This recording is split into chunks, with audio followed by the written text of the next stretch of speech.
Ladies and gentlemen, we are on the air. Greetings to all, wherever you are, whenever you are, and welcome to live coverage of Orioles baseball, where tonight the Baltimore Orioles will take on the Minnesota Twins in Game 2 of a 3-game series at Camden Yards. How you guys doing? This is your old pal Steve down here in the corner, also known as the BirdWatcher, also known as BW or B-Dubs, whatever you want to call me.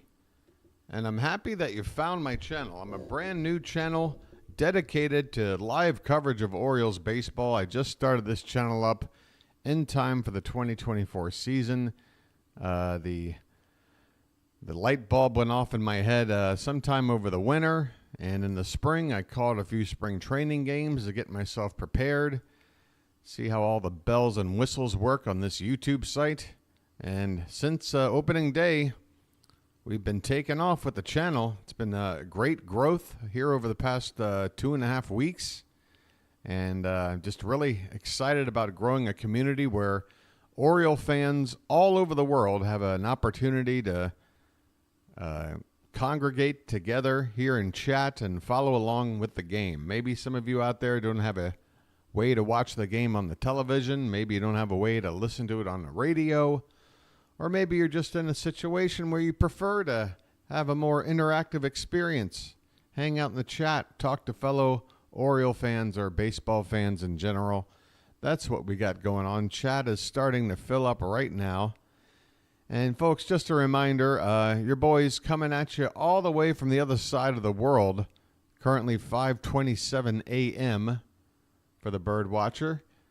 Just proving that, indeed, no matter where you are on this planet, if you're an Orioles fan, like me, you're willing to be up at all hours to follow the game. And so far, 16 games in the books. The Orioles are 10-6, coming off a nice win yesterday against the Twins where, boy, didn't it feel weird to get an early lead and keep it? It was an interesting recipe for the Orioles yesterday. I could get used to it. Hopefully, maybe we see something similar tonight. So, yeah, I'll talk a little bit more about the channel here in just a sec, but first pitch is about 7 minutes away. I want to go over the starting lineups and the pitching matchups. But first, before I even do that, let me say hi to people that's in chat already. Thomas, how you doing? Always good to have you, Fitzy. Jordan, how you doing, friend? RC says, hi, Birdie. I'll spend more time with you today in the chat because yesterday I had to be a guest on 3 different live streams, including my own. Today I'm relaxing. Okay, well, relax with me, RC. And I want to hear plenty of chatter, plenty of chirping in the Charm City chat. That's what your boy the BirdWatcher likes. El Ravenwood, nice to see you. Daniel, Janet, how you doing, hun? Narniak is back for another night. Ryan Lust in the house. Good to see you guys. And I'll be sure to say hi to everybody as we go along. I'm new at this. I'm learning as I go, but it seems pretty dependable that chat starts off a little slow and then starts to build more and more. Hey, Don C., guess what? I've been told I should make you a moderator. When someone else tells me I should do it, that makes sense. Welcome to the moderator club, Don C. If you don't want that privilege, just let me know and I'll revoke it, okay? Don C. is going to help us out. 17 people, 18 people. People are filing in. Everybody walking in, go ahead and hit that like button now so you don't forget later. All right, let's go over these matchups. About 6 minutes to first pitch. On the mound for the Orioles tonight, Grayson.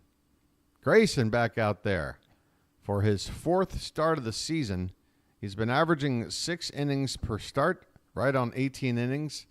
Although his last start, he was just short of 6 innings.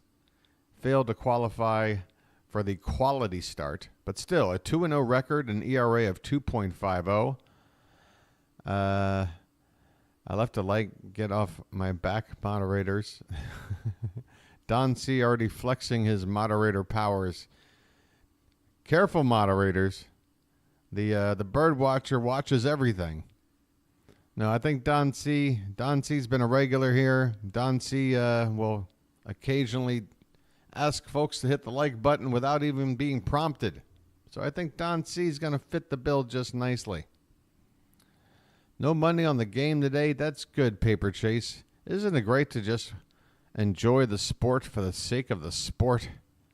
All right, for the Twins, they'll counter with Chris Paddack. Paddack, much like last night's pitcher, not so great, although better numbers than, who was that guy last night? Louis Vuitton?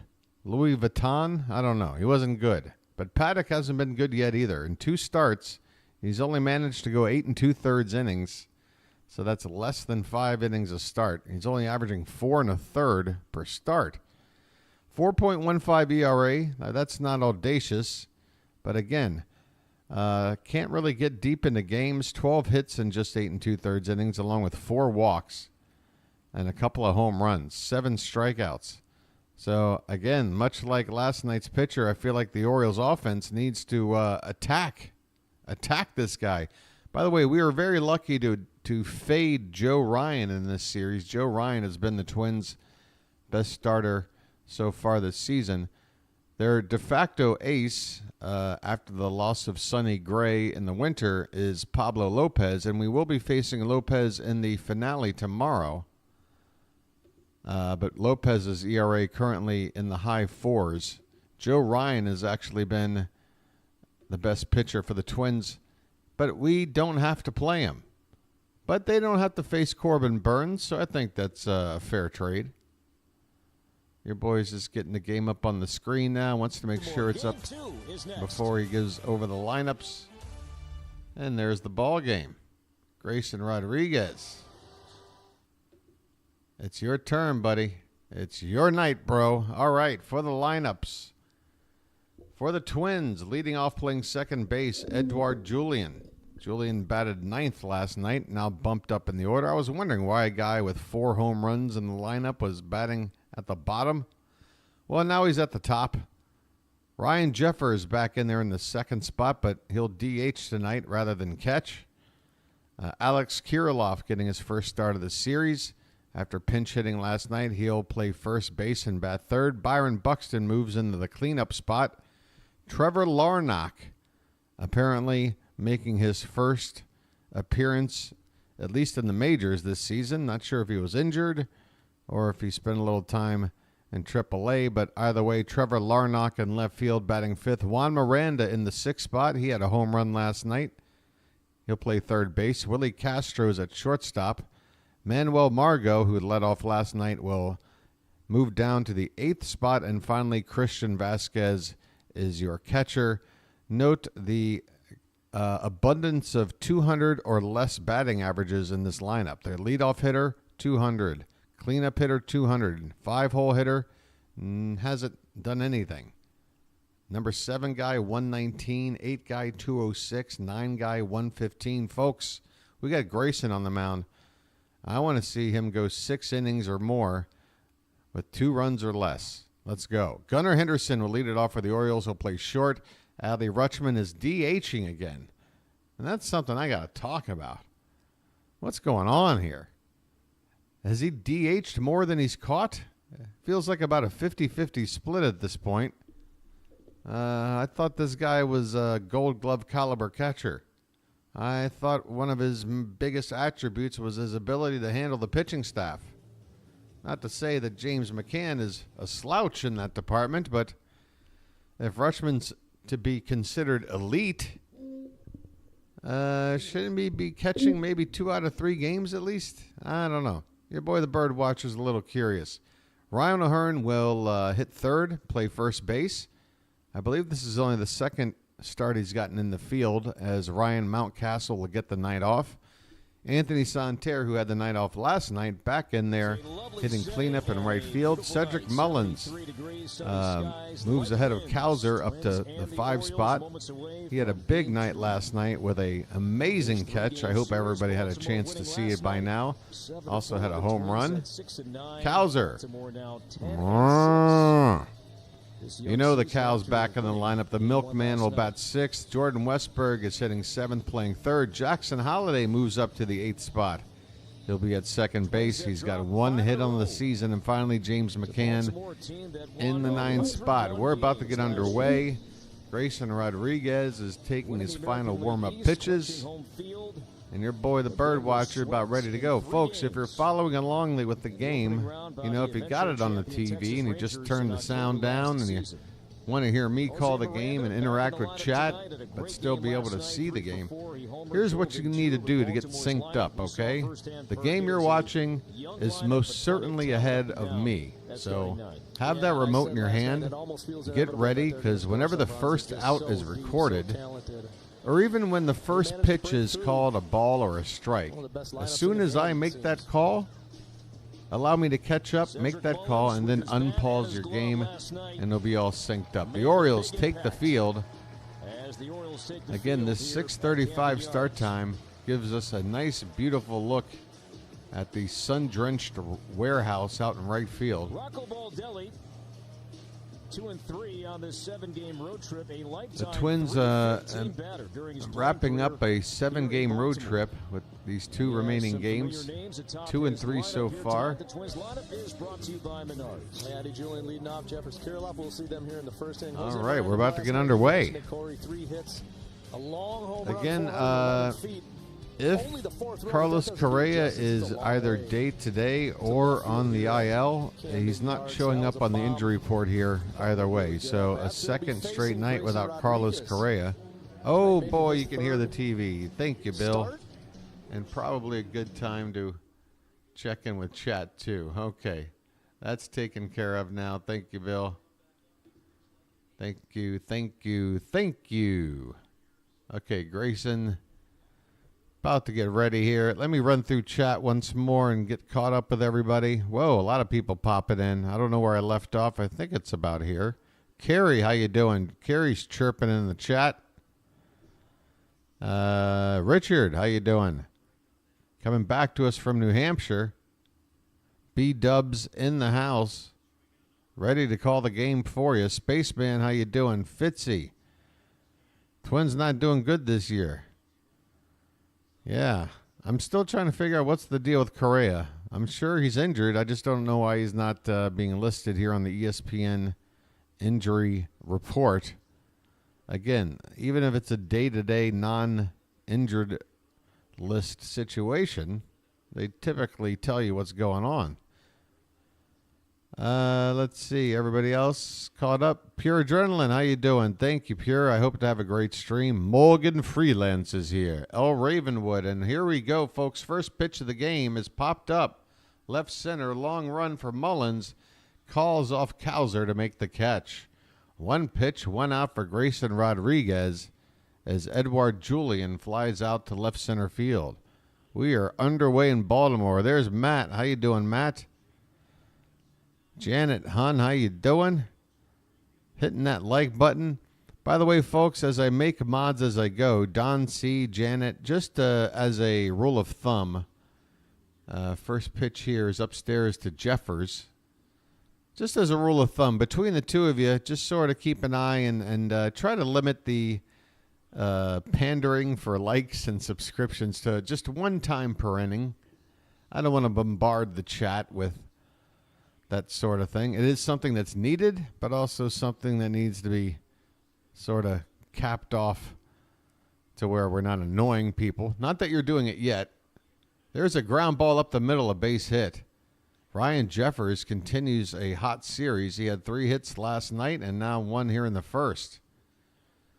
So the Twins with their first base runner, a 1-out single. And that'll bring up Alex Kirilloff.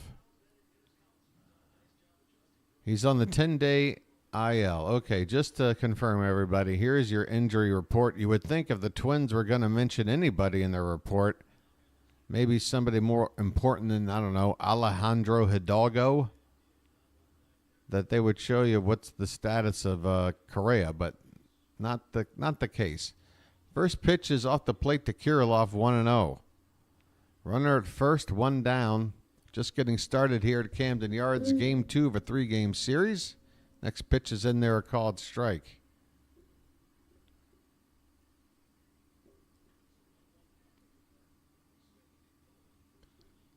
Trying to get a look at the crowd here, see what sort of attendance we're looking at. Scattered seats just behind home plate. That's not a good sign. This one's hit the short. Henderson's going to tag the bag and then throw to first. An easy 6-3 double play. Henderson tags the bag, throws to first all in one motion, as easy as you like. We're through half an inning here at Camden Yards. It's the Twins, nothing, and the Orioles coming up. ESPN spoiling as usual. Yeah, folks. Again, if you got your eyes dead set on the scoreboard, the odds are you're probably not going to have a good experience here with the BirdWatcher.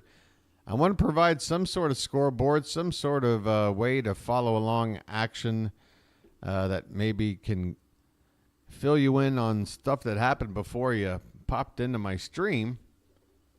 But for the most part, just listen to me. I'm calling the game as best I can, trying to emulate the heroes of my youth like John Miller and Joe Angel. That's right, folks. Your boy was privileged enough to grow up at a time in the late 80s and early 90s where the two guys on the mic for Orioles baseball were John Miller and Joe Angel, a team that cannot be beat. I listened, I studied, and though I'm only a fraction of a percent of the talent of those two guys, your boy's getting better with every stream. I'm getting more and more comfortable. I'm getting more comfortable with this as we go, which is nice. I felt a little bit stiff. Don't take that out of context, please. Hey, by the way, the Orioles are amidst a 5-game winning streak against the Twins. I guess we must have swept them in the last series last year. And then another game before that, and then the one last night. Okay, it'll be Henderson, Rutschman, and O'Hearn to lead it off here in the bottom of the first. First pitch to Gunnar is foul back behind the plate. Chris Paddack on the mound. Credit to Paddack. He wears the socks the way I like them. Well, they're the high stirrup socks, but still. Flashy socks. I like them. Here's a swing and a miss, low and in on a slider. Paddack throws a four-seam fastball changeup. Those are his two main pitches. Works in a curve and a slider as well. Former Padre. Here's a breaking ball hit on the ground and into the right field, past the diving glove of the second baseman. A solid stroke of a single for Gunnar Henderson. Boy, I tell you what, he doesn't hit a whole lot of bloops, duck snorts, flares. He strikes out a lot, but man, when he makes contact, it's usually barreled right up. That ball hit hard on the ground. Here comes Adley Rutschman now. Henderson with that hit is up now to 262. First pitch to Rutschman's in there for a called strike. Correa on the 10-day DL. Thank you, Fitz. First thing Jordan does is like. You know what? If we all had that mentality, there wouldn't be any wars. If all we did was like. You know, the Beatles said all you need is love. I'm willing to compromise even further. All you need is like. That'll get the job done. 1-1 the count on Rutschman. Henderson at first, nobody down, just getting started, bottom of the first.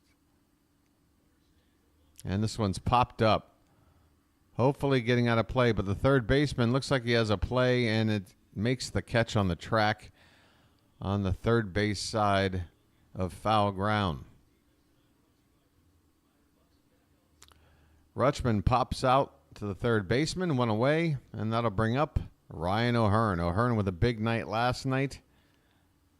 And other than your boy, the milkman, has been the silent assassin for the Orioles so far this season. Pretty consistent, 325 average. Takes outside for ball one. and he feasts on right-handed pitching. Hits in 7 of his last 8 games. His OPS now over 1,000 after that home run last night. I know, Matt. I still feel like I'm living a dream, and I don't want to wake up. This one's off the plate outside, 2-0.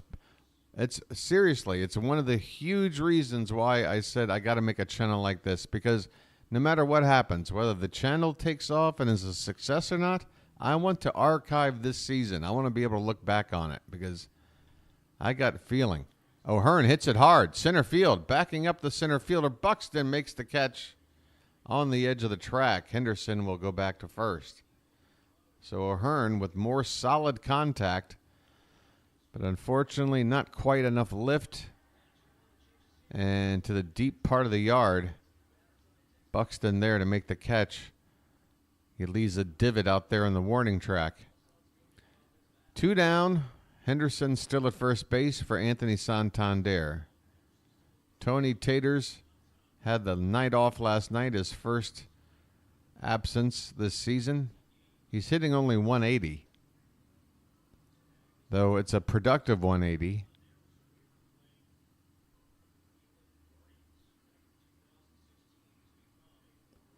I believe he's still the team leader in RBI.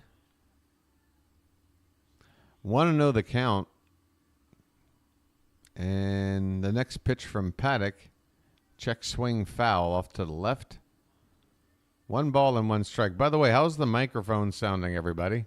I'm going to assume everything sounds okay, but I'm worried that the volume might be a little bit low. Anybody having an issue, maybe feeling like their device is turned up a little louder than they typically need to for me? Am I talking like I'm trying to have a quiet conversation in the library? I don't know. I need some info. Well, that one's low and in, and down to the ground goes Santander. Did that get him? He's taking off the shin guard, and I believe that's 2 straight games Santander's been hit by a pitch. If not back-to-back games, then 2 out of the past 3. This one hit him on the back leg, right below the knee. And that's a tough place to get hit. There's a lot of ligaments around there. So that'll push Henderson into scoring position now. Runners at first and second, and here comes Cedric Mullins, who might be the hottest hitter in the lineup right now. Things change, folks. After Cowser went 0 for 4 with 4 strikeouts last night, while Mullins, who only about a week ago at this point was hitting under 200. He's up to 265 now. A 2-run homer last night. Paddack checks the runner, and the 1-0 pitch is outside. 2-0 on Mullins. Okay, so hopefully we can cash in here. Paddack is sort of helping us mount a rally here with 2 down. Henderson at second. Santander at first. And the 2-0 to Mullins. Right in the middle. Mullins taking 2-1. And let me push that back up, for crying out loud. Stop trying to cheat.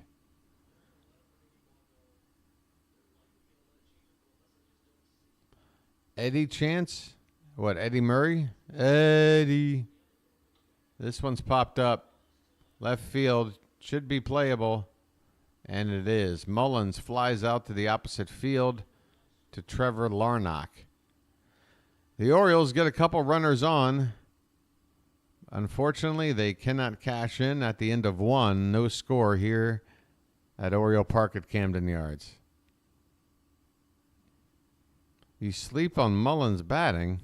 Well, how is he supposed to be productive if you're sleeping on him? That's a lot of extra weight. Ba-dum-bum. Hey, Pierce saying perfect on this side. I guess talking about the microphone and everything else.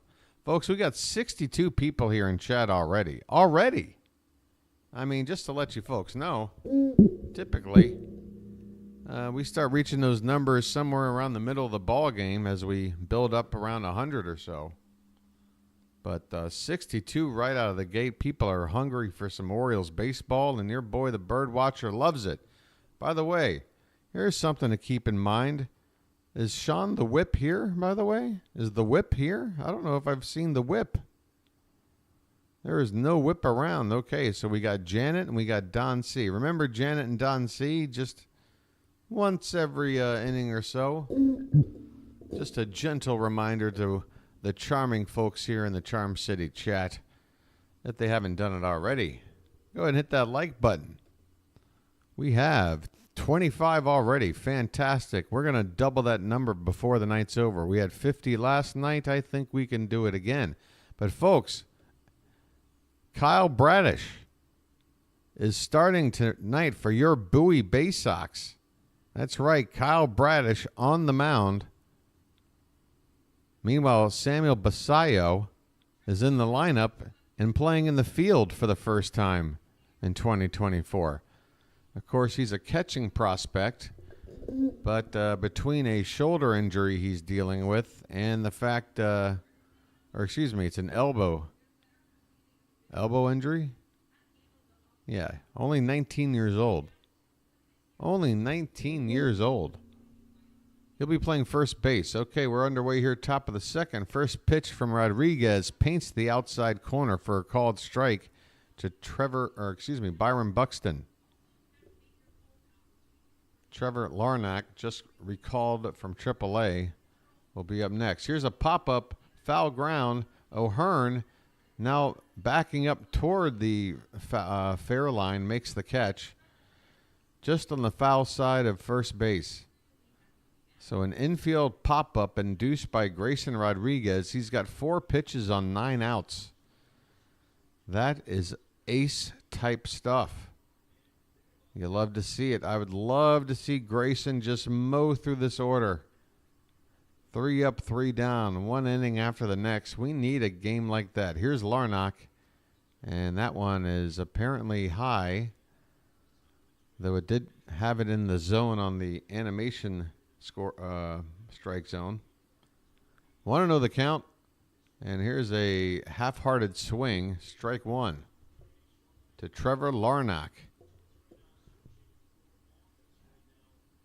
This is his first at-bat in the bigs this season. Popped up, left side, the third baseman Westberg jogging into foul ground and makes the catch.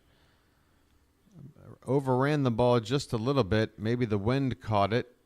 But on the warning track along the left side there, Westberg makes the catch, and there's 2 down on 12 outs. On 12 outs. There's 2 outs. 5 outs altogether on 12 pitches. God, I love economical pitching like this. Makes your boy, the BirdWatcher, very happy. Here's a pop-up. This could be the end of the inning as Henderson runs out a long way, but he's finally called off by Cowser, who makes the catch. Folks, 2 innings, 13 pitches.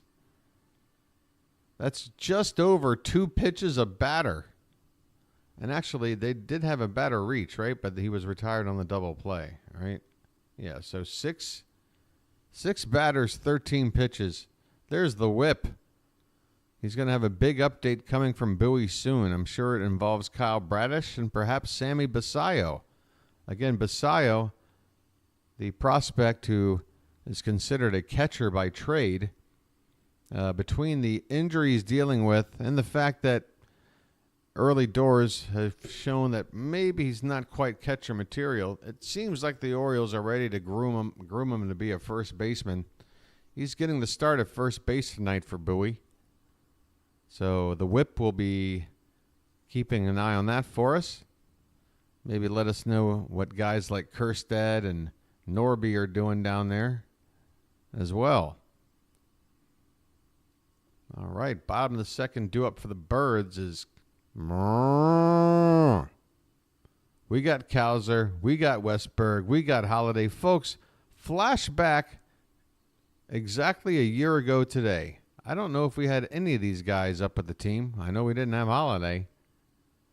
But there you go. The 3 guys due up, all of them part of our young core of players. And two of them already feel like they are completely settled in. Colton Cowser and Jordan Westburg. That might be my biggest storyline in the early season. These two players who, coming into the season, we saw Westburg as, a pretty big role with the team. Maybe not necessarily a quote-unquote everyday player, but between his ability to play second, play third, and the fact that Holiday was still down, and the fact that Urias is still here. Westburg, we were expecting everyday player stuff. And with Cowser, it took a week or so to finally get the at-bats he demanded. And boy, he comes up here hitting .395 to lead off the bottom of the second. Here's a line drive, base hit in the right field. On an 0-1 pitch, Colton Cowser raised that average back up to 400, why don't you? 410. The milkman delivers on time. How many times can I say that? I like the milkman nickname, but I don't know how many times I can work a pun in with it. Leadoff single. Here's Westburg, who's up to 302. And this one's low for ball one. As this lineup starts to build, here you go. Westburg hitting in the 7 hole with a 302 average. And by the way, I heard last night he had the best batting average in the league with runners in scoring position and 2 down. That is the definition of clutch. This one's upstairs. 2-0 on Westburg.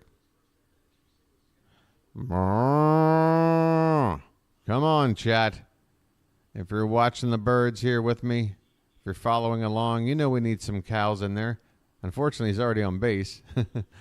Westburg, who needs an emoji of his own, takes a called strike on a slider right down the middle. 2-1 the count. Yeah, guys, start thinking of something. We got West. I've already said to myself, if he hits a home run or does something, I'm not going with go West, young man. That's just too old school, even for me. The 2-1 clips the top of the zone with a slider, and the count even up at 2-2. Cowser, utterly awesome. Hey, boy. Okay, Bradish tonight. 3 innings, 1 hit, no runs, 4 strikeouts, no walks, multiple first pitch strikes, threw a curve a lot, and getting 2 swinging strikeouts. Yeah, here's a check on the runner after a swing and a miss. So Westburg strikes out. Cowser gets back in the first on the throw down there. And wow, thank you, Kerry. I'm doing everything I can to earn everybody's trust and loyalty. I'm trying to build a community, and part of that is going, Moo. All right, Jackson Holiday's in there. First pitch is a strike on the outside edge. Holiday hitting .053, 1 for his first 19. Can we make it 2 for 20? Can we pretty much double his batting average with 1 swing? We'll find out. This one's at the bottom of the zone, and it's 0-2. Yeah, Westy needs something. I'm fine with Westy. There's just, I don't know. Go West, young Jordan.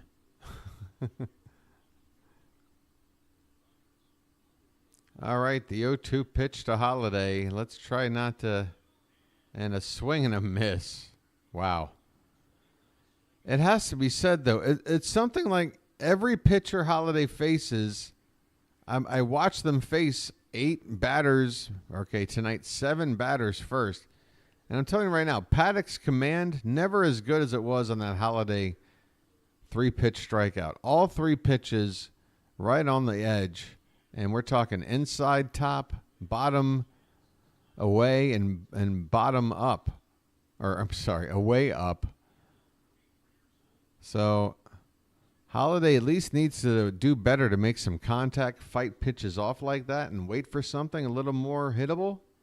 But the fact of the matter is he's getting a lot of tough pitches. McCann is up at the plate with an 0-1 count, and this one's popped back foul 0-2. Believe me, if you've been following the BirdWatcher here since the start of the Jackson Holiday era, if anything, I've been voicing my criticisms, and it's not even criticism, really. It's just an observation that Holiday hasn't really looked comfortable at the plate. But I'm going to counter that with the fact that, again, tough pitches. Here's a line drive base hit in the right center field. This one's going to roll. Trying to cut it off, but the ball gets away, and Cowser's going to round third. He's going to come all the way around to score. It's a 2-out double for James McCann, an RBI double. And the Orioles take a 1-0 lead here in the bottom of the second. More 2-out magic from Baltimore. That ball was right down the middle, belt high. McCann went there and got it, took it the other way. Didn't try to do too much with it, just wanted a level swing. And Cowser taking off from first, a little bit of a bobble out there. I don't think they're going to charge an error on that. Either way, the Orioles ahead 1-0. Here's Gunnar. Swing, drive, stay up, stay up. That ball's on the flag court. Bye, birdie. Gunnar Henderson for the second straight night reaches the flag court. This one not nearly as majestic. This one just clearing the court. Just enough height. A 2-run jack, and the Orioles have just uppercut Chris Paddack with 3 runs on the last 2 pitches. Gunnar Henderson with that sweet left-handed stroke, just clearing the porch, hitting the first row of people out there. 3-0 Baltimore here in the bottom of the second. Boom! I told you we had to get to Paddack early. Another early lead for the Orioles. Here's a swing and a miss by Rutschman. I missed the first pitch strike. Count 0-2 now. Yeah, those emojis in chat, they need to be more regular. We've got little party horns in there. We got smiley faces, all kinds of positive emojis that your boy the BirdWatcher can see out of the corner of his eagle eye. Loves to see it. Rutschman fouls it off to the right, and the count will remain 0-2. Stop trying to... I love how it automatically pushes it down. 3-0 Baltimore here in the bottom of the second. Paddack's 0-2 pitch is lifted in the air by Henderson, but it's going to be right at the right fielder, Margot, who jogs in to make the catch. But the Orioles with a 3-spot, a McCann RBI double, and a 2-run homer by Henderson on the very next pitch. At the end of 2, it's the Orioles 3 and the Twins nothing. Hells yeah. Magic, magic, magic, magic. Orioles magic. Something magic happens. The magic of Orioles baseball. All right, folks, look, it's time to talk about the BirdWatcher channel. The only sponsor of Orioles BirdWatcher is the channel itself. That's right. I'm not yet monetized. I don't have any sponsors. I got nothing. All I can do is during a commercial break is to try and implore those who are watching the channel right now, if you haven't subscribed, why don't you think about doing it right now? This channel is growing like a bamboo, you know, and you want to get in on the ground floor. So think about signing up. We are 6 away from 400, folks. That's what I want to bring up. A huge milestone. Would love to get there. In fact, your boy's feeling extra optimistic. How about 420?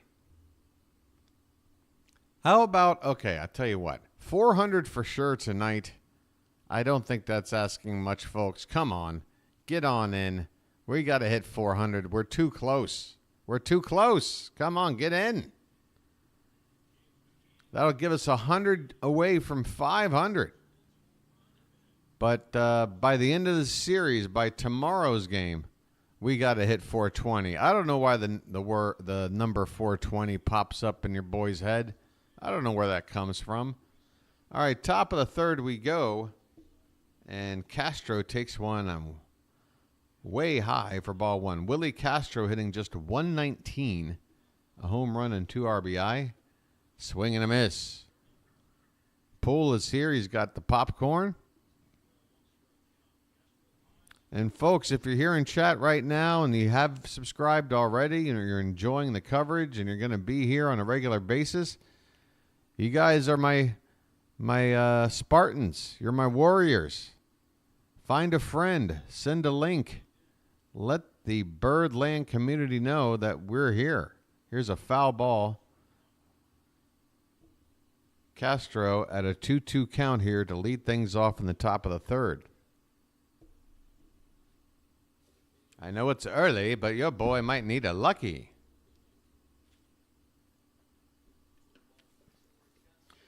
I promise you guys, once we get to 500 and then hit that ultimate 1,000 sub milestone, your boy will calm down on mentioning all that and just let the channel grow naturally. But I'm telling you right now, and I'm telling you true, with YouTube, until you hit that first 1,000, it's like trying to tread water out in the middle of the ocean, waiting for like a helicopter to come rescue you or something. Here you're just treading water, trying to stay afloat. Here's a first pitch walk to Castro. Why we're walking somebody hitting 119 to lead off an inning with a 3-run lead? I don't know. I guess Grayson sort of lost his command there.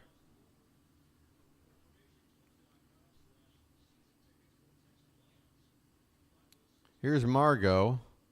Takes one off the plate outside for ball one. So Rodriguez here in the top of the third having a little bit of command issues. He walks a very light hitter in Castro and is now behind 1-0 here. And this one's hit hard. That one left in the zone. Backing up as Cowser. He makes the catch on the edge of the track out there in left field. The runner, whether he was taking off before the pitch or was just reacting to a hard hit ball, had to retreat back to first base. He does so in time. One out here in the top of the third after a hard hit ball to deep left field. And of course, deep left field in Baltimore can mean a home run in some other places. Here's Christian Vasquez hitting just a $115. He was DHing last night. Now Jeffers the DH and Vasquez the catcher. I guess they flip-flop between catching and DHing. Interesting platoon. I mean, the fact that here's a ball to second, back to first. Unfortunately, the broadcast team was showing a replay and a ground ball that appeared to go to third. I have to assume on the angle that we saw, they cut back to the play with a ball to second base for one, and then to first, a double play. So thank you, broadcast team. They totally butchered that.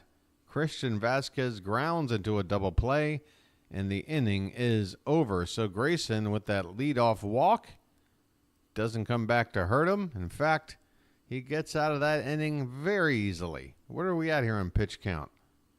34 through 3 innings. Oh, wait, that's Paddack. I'm sorry. It's extremely better. 23 pitches in 3 innings. Folks, he's on pace to pitch a complete game on 69 pitches. All right, I know that pace is pretty much impossible to keep up with, but all you can do is appreciate a start like that because it does mean that the chances are he's going to go at least 6 and probably 7 innings as long as he stays effective. And that's good news.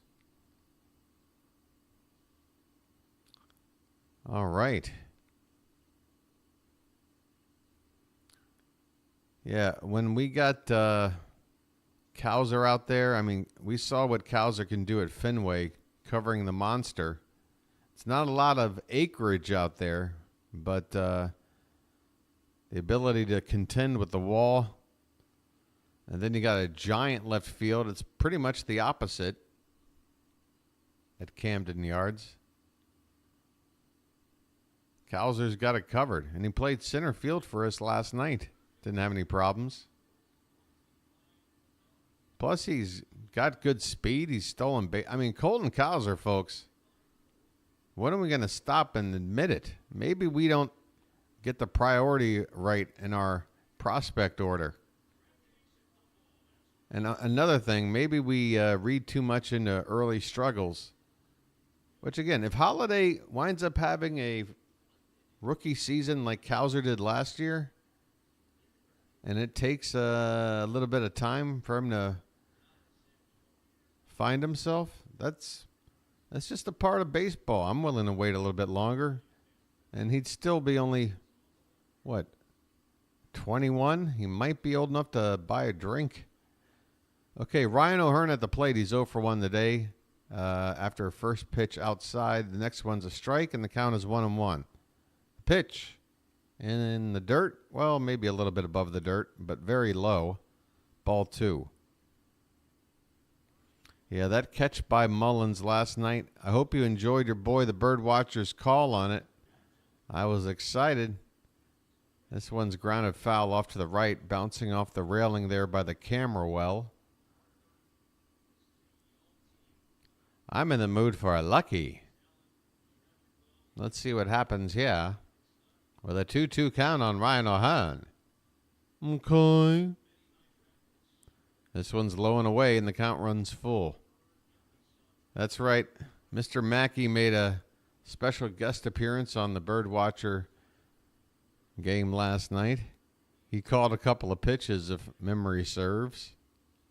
Here's the payoff pitch. This one's lined right back up the middle, a base hit. Ryan O'Hearn. All he does is hit ropes. I am just absolutely impressed with his ability to hit line drives. Always barreling up the baseball is Ryan O'Hearn. I've done nothing but sing his praises for the past few days, and he just keeps doing more things to make me feel like my praise is validated. Our Anthony Santander at the plate, and first pitch is popped up. Shallow left. And that's going to be an easy catch over there. Santander retired on one pitch as Trevor Larnach makes the catch out and left. Santander struggling. Just 177 now at the plate. One away, runner at first for Cedric Mullins. 0 for 1 tonight, hitting .260 at the moment. Drugs are bad. Don't make me go through all that again, okay? Here's a bunt attempt foul. Boy, that bunt had an exit velo of something. That was a line drive bunt over by the dugout.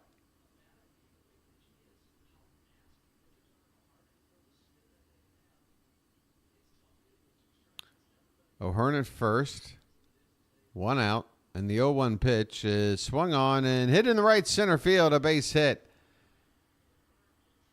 O'Hearn is going to motor to third. Runners at the corners here with only one out in the bottom of the third. Mullins continues a hot bat. His first hit tonight, average up now to .275. That's where he'd like to be. And you know what? I'd like to see Mullins take off here. I would love it. First and third. You can keep out of the double play if you can steal. You'd have two runners in scoring position if you can steal. Now, I know Cowser's at the plate. I guess you don't want to potentially take the bat out of his hands, but it's just Mullins is doing everything else right now. I feel like if he threw in a stolen base, we'd have the complete package. By the way, I can hear it in the crowd.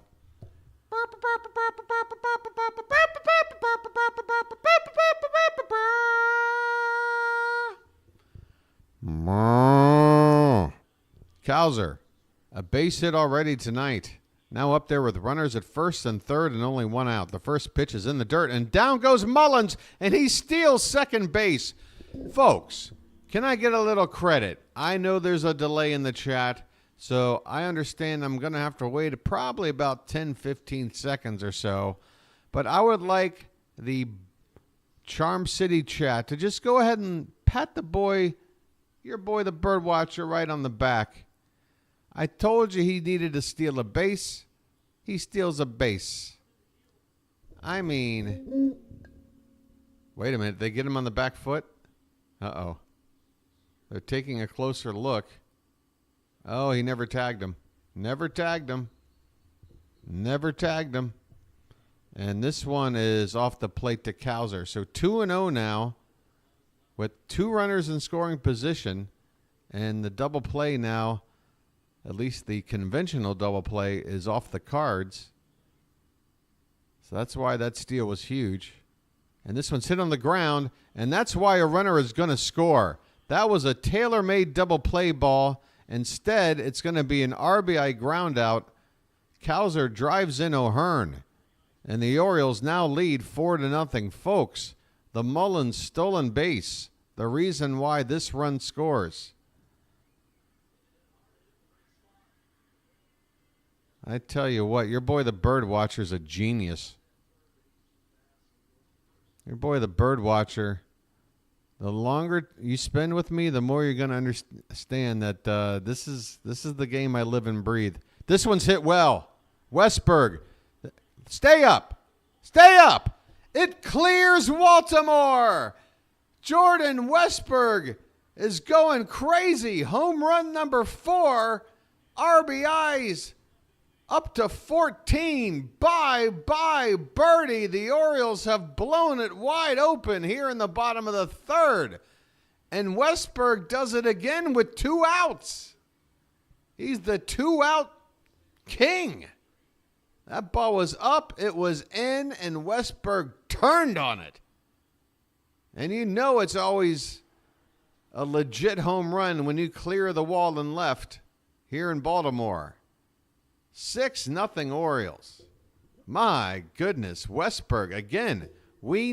Can somebody in chat please devote the next 10 minutes combing through the emojis, looking for something that we can give to Jordan Westberg, because he needs, if we have a cow for Cowser, Westberg needs something. Westberg.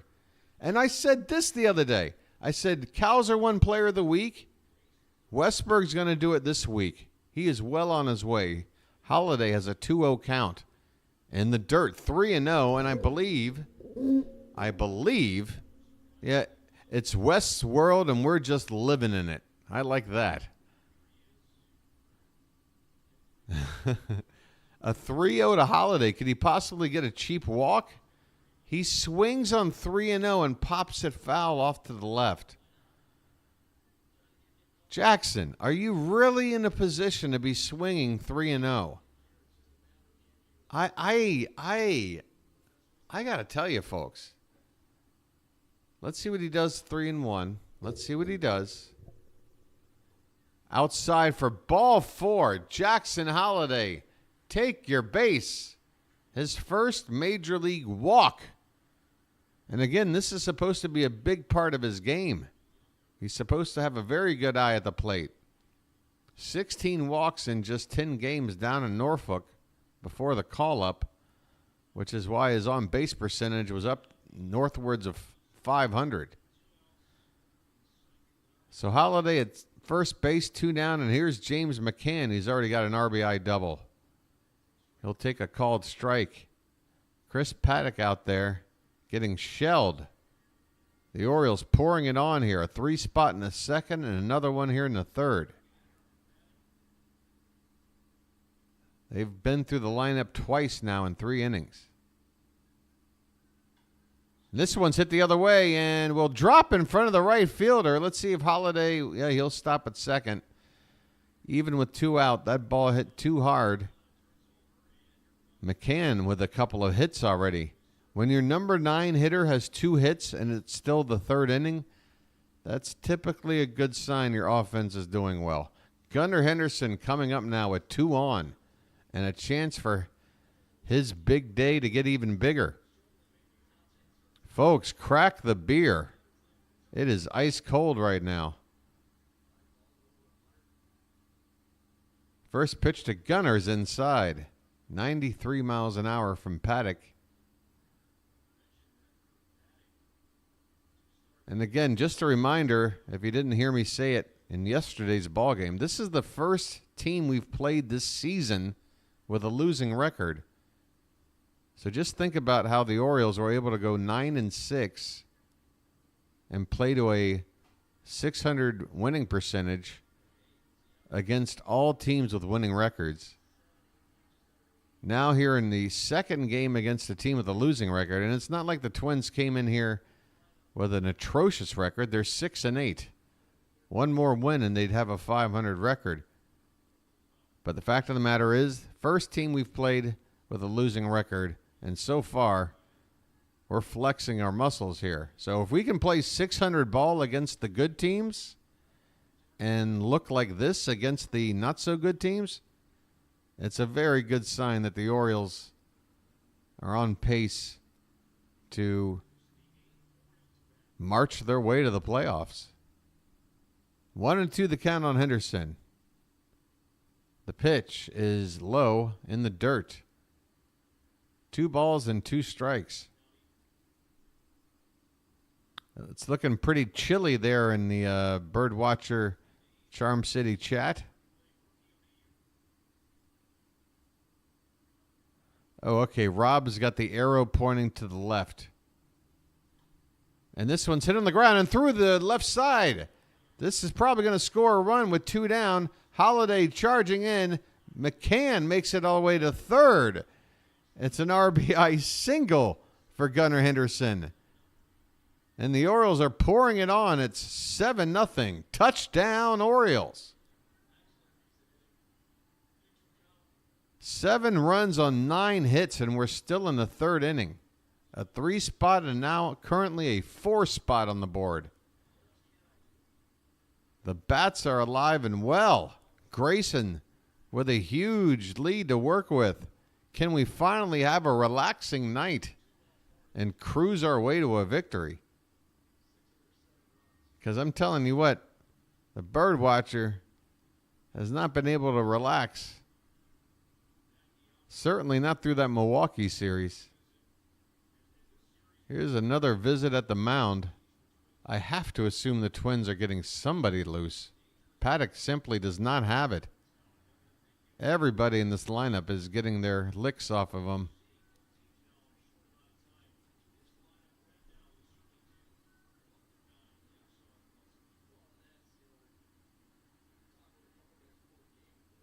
Oh, Iceberg. I get it. Jordan Iceberg. Okay, there's something there. We're working on it. We're working on it. Rutschman at the plate. And he fouls this one back. Rutschman, the only one to not join the hit parade, I think. 0 for 2. He's got 2 runners in scoring position. There's 2 down.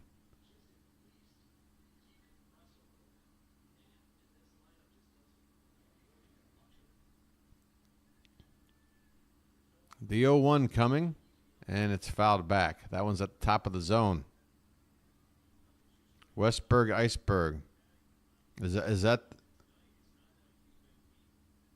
the official nickname, Westberg Iceberg? I mean, if we're going with that, I would probably flip the words. Iceberg Westberg. Jordan Iceberg Westberg. How about, I got an idea. Here's a ground ball fielded by Paddack. He'll flip it to the first baseman to win the inning. But the Orioles add 4 more runs. How about a Colton Cowser RBI ground out, a Jordan Westberg 2-run bomb, and a RBI single by Gunnar Henderson? We go to the 4th. It's the Orioles 7, the Twins nothing. How about this? You know the famous line from Titanic, right when the iceberg is coming? How about whenever Westberg comes to the plate, I just go, Westberg, right ahead. You know, instead of iceberg. Like, it's a Westberg. It's right in front of us. Right ahead. Or is it too soon? Is it too soon to make a Titanic reference? I don't know. All right. We're going to the fourth. Top of the order due up for the Twins. So Rodriguez has faced the minimum through 3, while the Orioles have already hit around. Henderson has 3 at-bats. The entire Twins lineup has 1 apiece. That lets you know a little something about how this game's going so far. My goodness. Orioles 7, Twins nothing. Your boy might want to enjoy a lucky. He's feeling lucky. Again, folks, we're trying to get to 400 subs. And look at that. A couple of people. 4 more away. Folks, what more do you want? The Orioles jumping out to a 7-run lead. The BirdWatcher doing everything he can to make it happen for you. Just 4 more people. Let's have a party. Come on, 65 of you here right now. I know you're not all subscribed. I know it. Think about hitting that button right now. There's no commitment, there's no obligation, and no salesman will visit your home. You're simply adding my channel to your list of preferred channels down in the corner of your home page. I won't bother you at all. Get on in there for a sub. Let's get to 400. Okay, top of the 4th we go. Top of the order for the Twins. Edward Julian, 0 for 1. Flied out in the first. And there's a breaking ball on the outside edge for a called strike. Even up at 1-1 on Julian.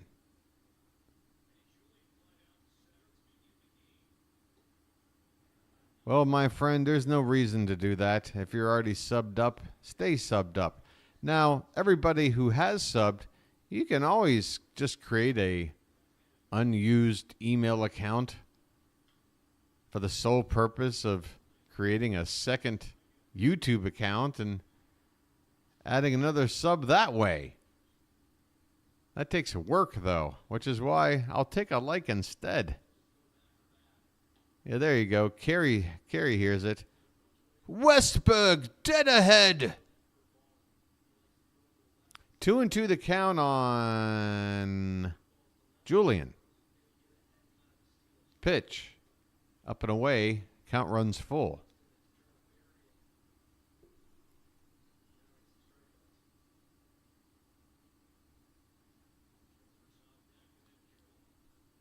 Rodriguez only needed about 24 pitches to get through the entire lineup the first time around. Here's the next pitch, and it's inside for ball 4. So Rodriguez, after getting ahead in the count on Julian, issues the free pass to the leadoff man. Y'all sub on your other email. There you go, my friend. You see that? My friend is catching on. And, folks, we're up big right now. We're going to chill out and have some fun tonight. We can relax. Let's build up this channel while we're relaxing. Ryan Jeffers coming up here. Runner at first, nobody out, top of the 4th. Now, of course, I'm knocking on wood. I'm knocking on proverbial wood. There's a breaking ball, top of the zone for a called strike from Rodriguez. I'm amazed at the pinpoint command at these high breaking balls. And now he goes back to the same spot, but this time with a cutter. Check swing, no swing. But that might have been a strike anyway. 1-1 the count. Ryan Jeffers having a good series so far. 3 hits last night, 1 more tonight. This one's popped foul behind the plate, 1-2. Oh, yeah, remember, folks, when you come back with your new, whatever you call it, you got to wait a sec to be able to say hello. What are you saying? We're up another one? Look at that. I know who that is. 3 away, folks. Come on, let's party. It's a nice game. And a strikeout for Rodriguez. Rodriguez strikes out Jeffers. 1 away, 2 away. No, 1 away. All right, Steve, if you mess up any more, you'll never get those subs. 1 away here in the top of the 4th, a runner at first. And Kimbrel the batter now. Left-handed hitter. And he hits one on the ground. This could be 2, but Holiday has trouble with it. He can only scoop it up in time to get it to Gunnar for the force at second. That should have been a double play ball. And Holiday, again, with another shaky play, this time in the field.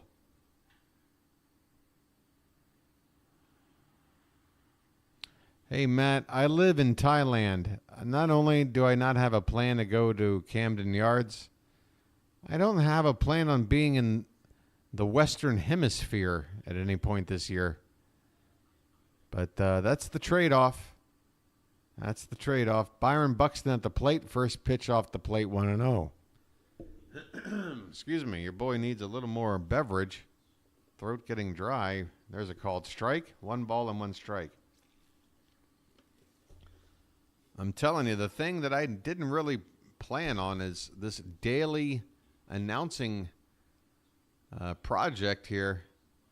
It does take a toll on the old vocal cords. The 1-1 pitch is at the top of the zone for a called strike. Nice pitch there to Buxton.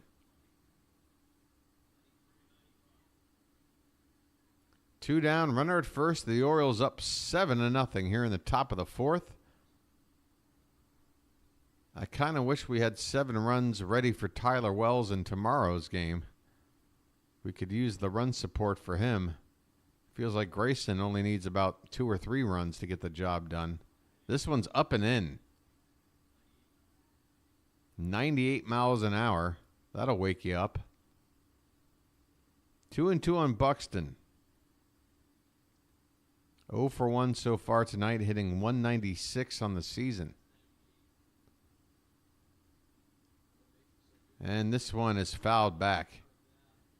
That fastball was riding up and away. I don't know how Buxton was able to get wood on that. Going to Camden on Saturday, April 27th to watch him play the A's. Well, Richard, I would hope you're in line for a win. Tell you what, you go to a home game with the A's in town.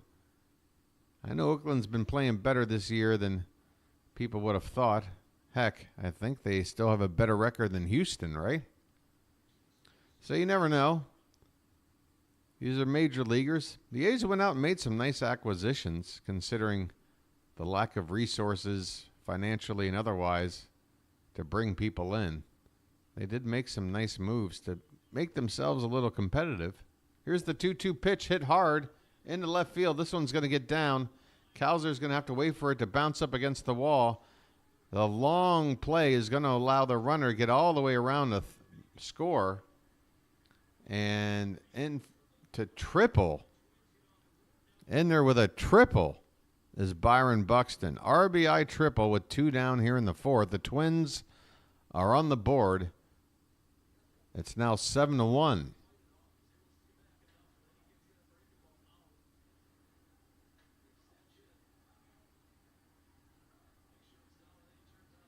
Buxton had the right idea. Don't hit it in the direction of Cedric Mullins. If you folks remember some of the highlights from last season, several plays where Buxton crushed a baseball to center field only for Cedric Mullins to make a ridiculous catch. So an RBI for Buxton, who's at third base on the triple, but with 2 down. We can get out of it with just the 1 run here. Trevor Larnach at the plate.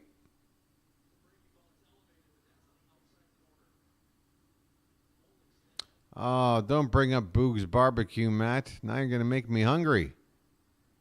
That's the one thing you can't send your boy, the BirdWatcher. You can send me all the O's merch you want. I would love some swag. Or is it just swag? I don't know, whatever.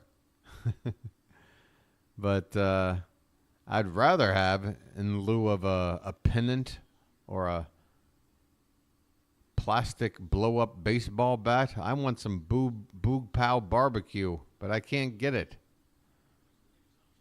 It dims the rules. 2-1 the count on Larnach here.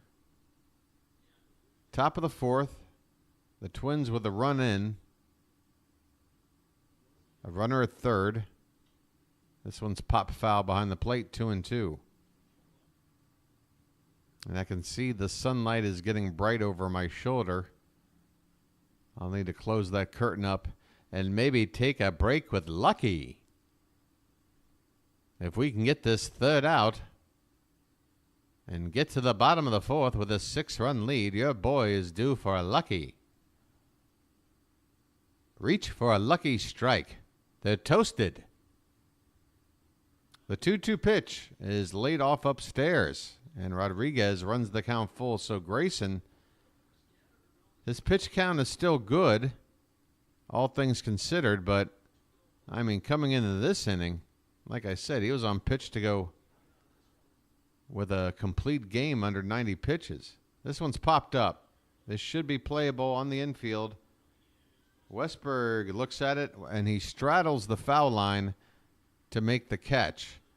So Rodriguez does give up an RBI triple to Byron Buxton, but that's it. I think we can afford that to happen one or two more times, as long as that's all we do. We go to the bottom of the fourth. It's the Orioles 7 and the Twins 1, and your boy will be back momentarily. Enjoy the game, everyone. Please hit the like button. Please consider subscribing. The BirdWatcher channel, brought to you by Lucky Strike.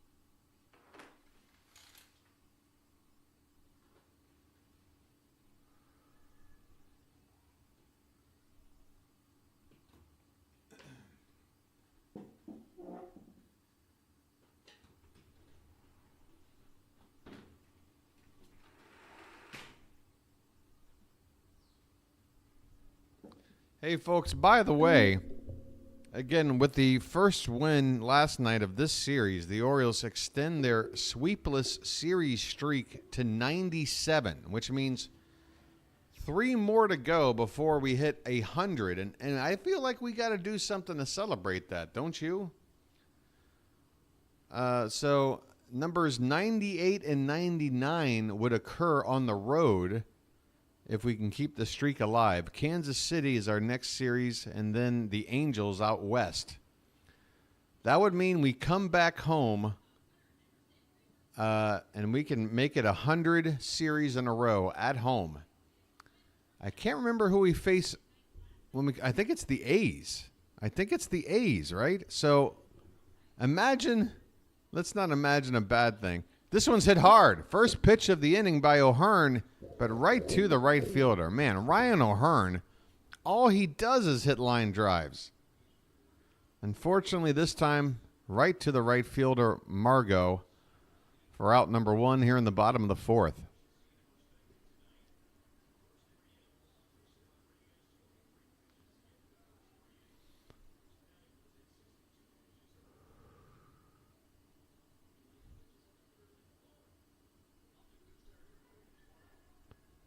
All right, Santander, first pitch swinging. There's a line drive into right center field. A worm burner all the way out there. A solid single for Tony, who needed that hit. His average, let's see if it's back up to 200 now. 10th hit of the game for the Orioles. Nope, Santander hitting 190 at the moment. He's getting there. We need to get him hot. So a runner on with 1 out here in the bottom of the fourth. And here's Cedric Mullins. Here's a breaking ball that stays upstairs for ball 1. Mullins with a dirtied up uniform. You love to see it. If there's one reason I prefer the home whites to anything else, it's that their uniforms look nice and dirty. Here's a ground ball. The first baseman has it bounce off the glove, but it took a lucky bounce. He's able to field it and tag the bag. Santander will move up to second base on the ground out to first by Cedric Mullins.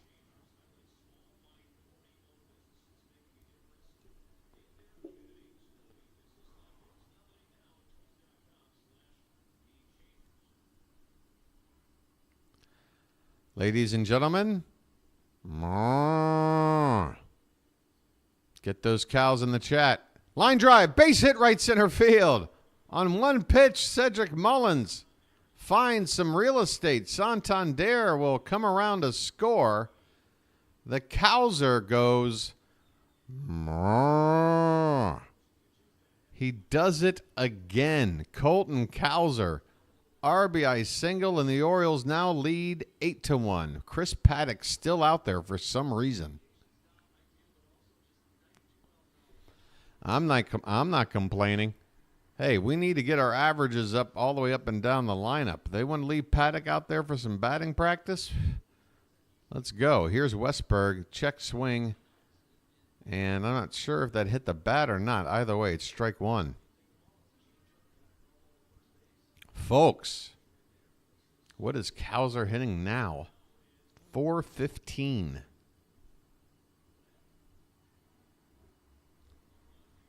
Oh and 1 on Westberg, who's 1 for 2 tonight. Swing and a miss. Westberg had that 2-run homer back on the third. We're only in the fourth. I mean, this lineup has... They've gone through this lineup 3 times in 3 innings for the most part.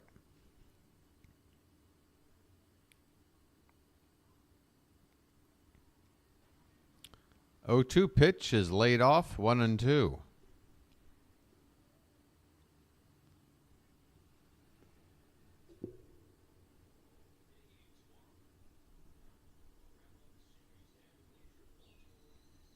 I'm being reminded, and it's a bit of a nightmare for your boy, the BirdWatcher, that tomorrow's game is a getaway game. I think the first pitch is at 4:05, which is 3:05 a.m. local time for your boy. The worst possible start time there is. But I plan to be here. 2-2 the count on Westberg. And that one's low. Count runs full.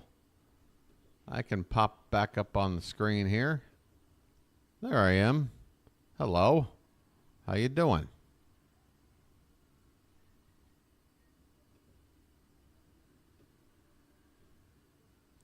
Okay, the payoff pitch to Westberg is hit on the ground and fielded by the second baseman playing behind the bag at second.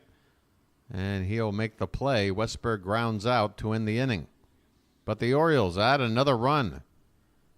Colton Cowser adding to his huge, let's call it a fortnight at this point. We go to the fifth. It's the Orioles 8 and the Twins 1. Let me close this curtain behind me here. Well, in fact, your boy's going to dip out again for another sec. He keeps dipping in and out. I know. I keep dipping in. I keep dipping out. 3, 2, oh, we did it. 4:01, folks. I feel a lot of love in the BirdWatcher chat. I'm feeling a lot of love. Now listen. My target for tomorrow is 420. I don't know why I came up with the number 420. I guess it means something special to your boy, the BirdWatcher. I don't think we can get there tonight.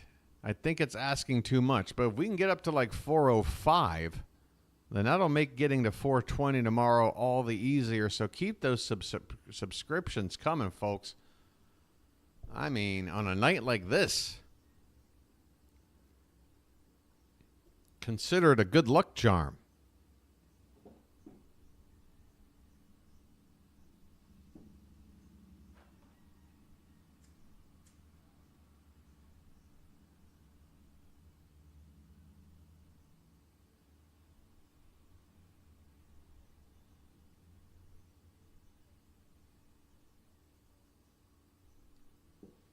Thank you, Matt. Thank you. Thank you. We're doing this thing together, folks. We're growing together. We're showing the rest of YouTube that, hey, the Orioles dedicated channel is a deserved channel. You know, the Yankees, they got a channel like this. You know how many subscribers they got? 25,000. They're called NYY Underground. And that guy has got 25,000 people. I think we can match the Yankees. All right, we're underway here. In the top of the fifth, first pitch to Miranda is low and away for ball one. Second pitch is ball two. This one's high, ball three. Okay, we're caught up 3-0 on Miranda.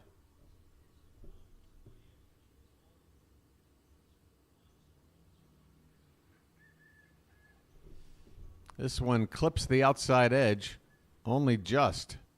A 95-mile-an-hour fastball. 3-1 the count on Miranda, leading it off here in the top of the fifth. There's a called strike, a cutter, and Rodriguez moves the count back full, 3-2. Hello, Victoria. How are you doing, hun? Hun, of course, is a term of endearment here in the Charm City chat. This one's line foul off to the left. Count remains 3 balls and 2 strikes.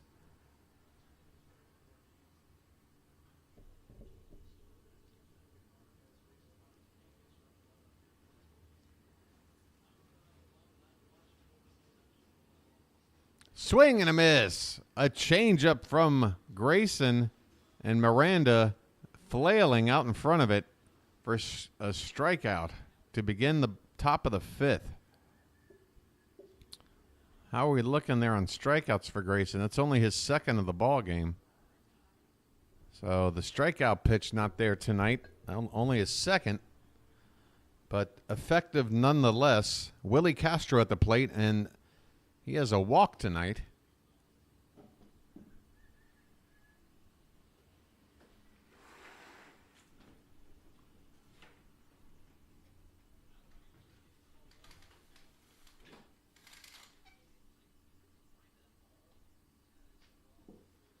And after the first pitch was off the plate to Castro, the next one clips the outside edge for strike one. 1 ball and 1 strike on Castro.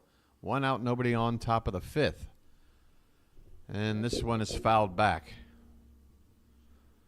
All right, let's get your boy back up on the screen one more time.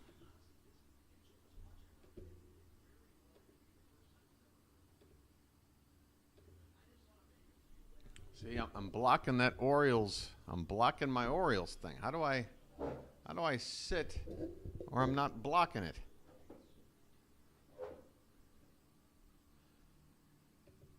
That's a foul ball. The count remains a ball and 2 strikes on Castro. All right. I need one more little piece of merch. The 1-2 pitch. Fouled away.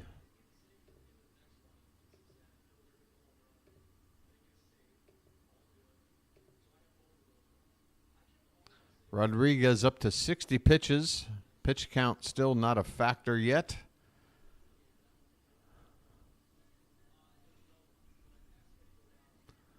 This one is swung on and missed. A cutter in the dirt. Castro goes chasing, and he strikes out. So back-to-back strikeouts. Grayson only 1 strikeout before the 5th inning, and now he's got 2 here.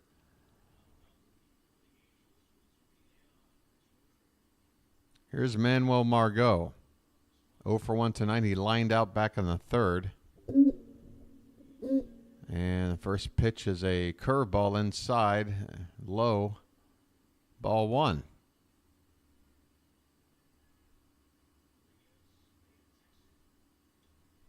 Victoria's a troublemaker.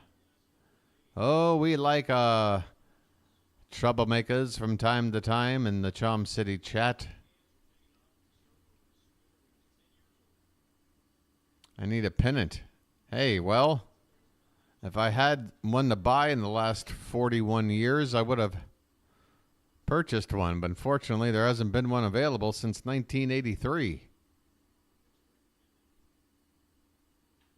It's a fly ball foul off to the right. That's right. The Orioles have not won a pennant since I was 6 years old. Too young to even remember. 2-2 pitch. Just a bit outside. Full count on Margot. 2 down, nobody on, top of the 5th.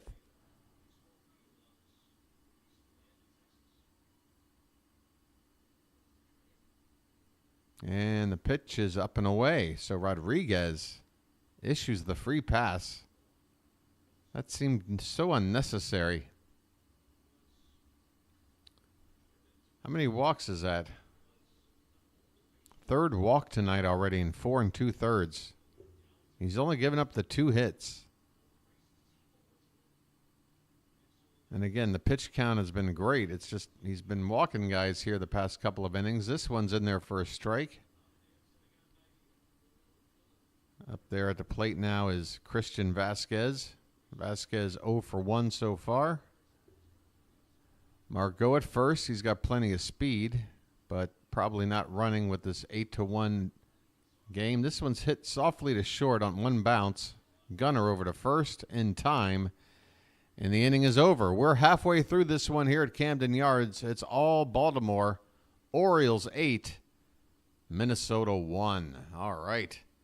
Folks, we need I tell you what, when we got a game like this, you know, it's like the broadcasters do on the TV. You got to start coming up with some topics of conversation. If you want to throw some questions at your boy, the BirdWatcher, now's the time.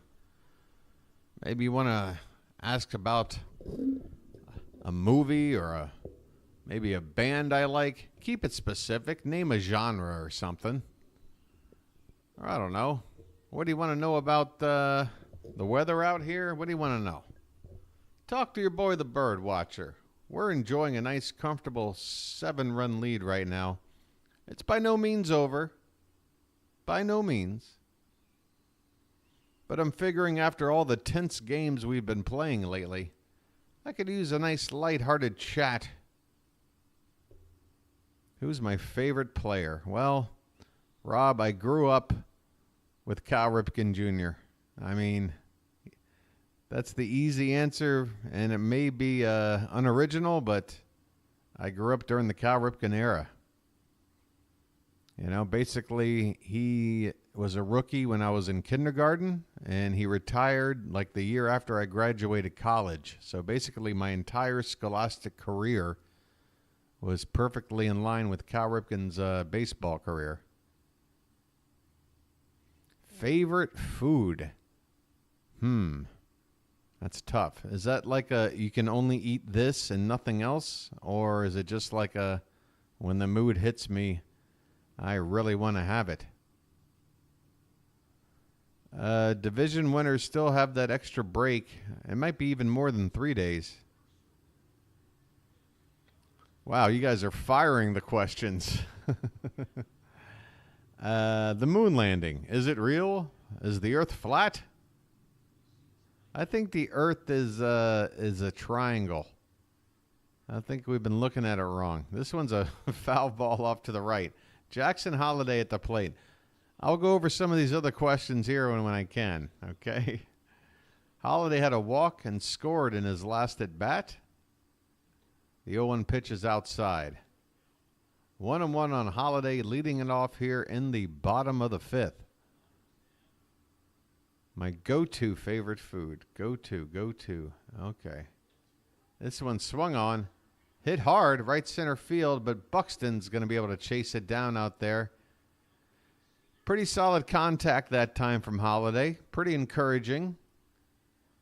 But just unable to find a spot as he flies out to center field. 1 away for James McCann. Oh, boy. Great. I bring up, hey, let me have a little AMA session. Next thing you know, we're into the conspiracy theory talk. I've had cloves back in the day, my friend. Back in high school, cloves were all the rage. I never bought them because I never wanted to shell out the cash. And that was the problem. If you had cloves, everybody around you would want to bum one, and you'd wind up only smoking like half the pack. Here's a grounder to short.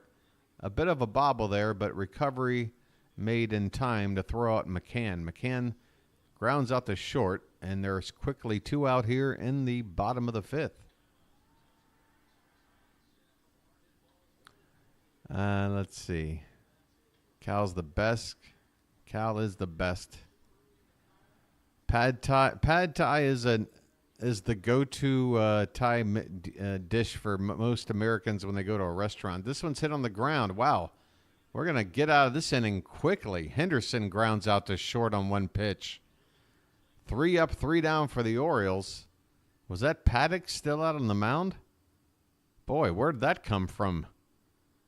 So all these other numbers apply through 4 innings.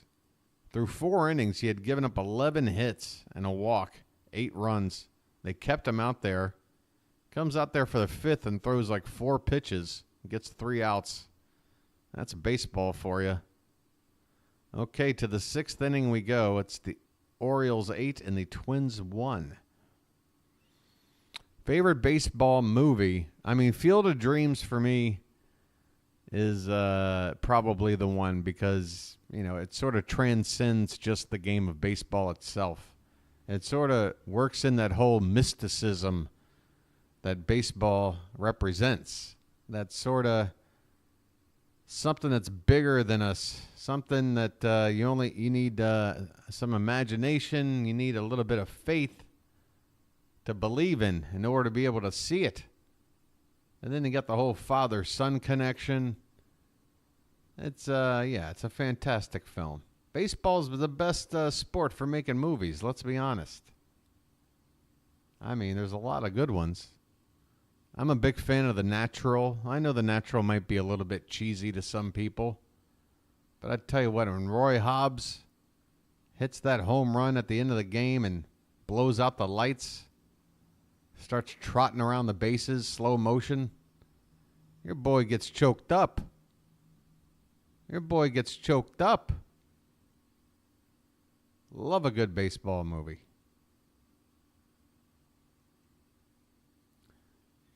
Yeah, there you go. Narniak saying it right there. Good moments, but overall corny. I think over time it sort of looks cornier and cornier to younger and younger audiences. But, you know, still think it sort of captures that magic of baseball.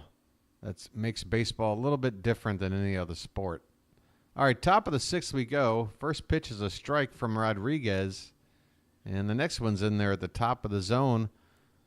0-2 the count on Edward Julian. Up there for the 3rd time. He's 0 for 1 with a walk.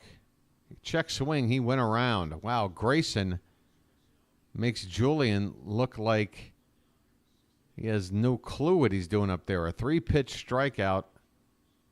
And he chased one that went about 58 feet. So the strikeout starting to climb up here for Rodriguez after only getting 1 in the first 4 innings or so. He had 2 in the 5th and 1 more here to start the 6th. Here's a foul ball at the plate. It's Ryan Jeffers up now, 1 for 2. 1 out, nobody on, top of the 6th. Foul back. Orioles ahead 8-1. Grayson strong like bull. Sandlot is fantastic. Yeah, then you got all the kids' baseball games. I love the Bad News Bears, the original. You know, the remake with Billy Bob was watchable. There's the line drive. Is that fair? That is a fair ball. Jeffers finds the right field line, and he's going to hustle it into second with a sliding double. Ryan Jeffers, boy, the Twins might wind up losing the first couple of games of this series, but Jeffers has been fantastic. Another extra base hit. And that's his 5th hit of the series. 3 last night and 2 more here.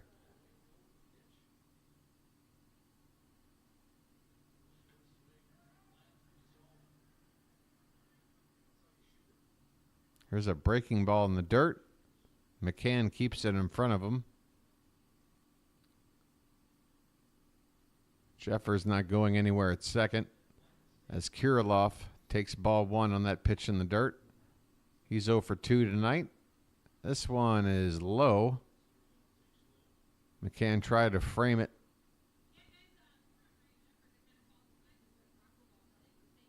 Two and 0 on Kirilloff.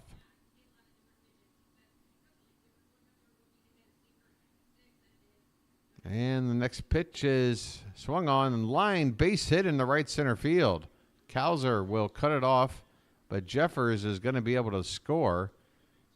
It's a line drive RBI single to right center for Kirilloff, and the Twins get another run on the board.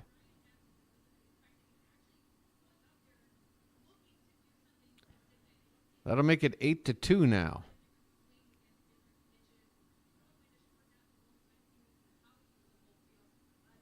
Rodriguez trying to get through 6 innings of work. But at this point, we probably need to start keeping an eye on him. Pitch count is still fine. That was number 79, a foul ball there. That was Buxton fouling it off. Buxton is 1 for 2. He had that triple in his last at bat. And this time he lays off after an appeal down to third base. 1-1 the count on Buxton. Everybody loves the Sandlot. What's not to love? Kids being kids. James Earl Jones. Swing and a miss. Nice change up there. Buxton got fooled. 1-2 on the Twin center fielder. And classic lines like "You're killing me, Smalls." I still can't buy that the one kid was too naive to not know that a signed Babe Ruth baseball. This ball gets away from McCann. That's going to allow the runner to move up to second. Kirilloff now in scoring position, and now the double play is no longer in order. So that was not a well-timed wild pitch. Rodriguez up to 82 pitches now. Certainly the Orioles got to get somebody at least getting loose out there, walking around. Here's a broken bat foul off to the right.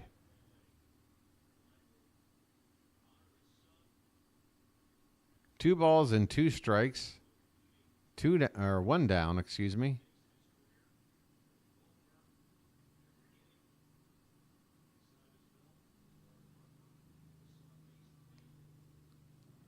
Sean says let him work.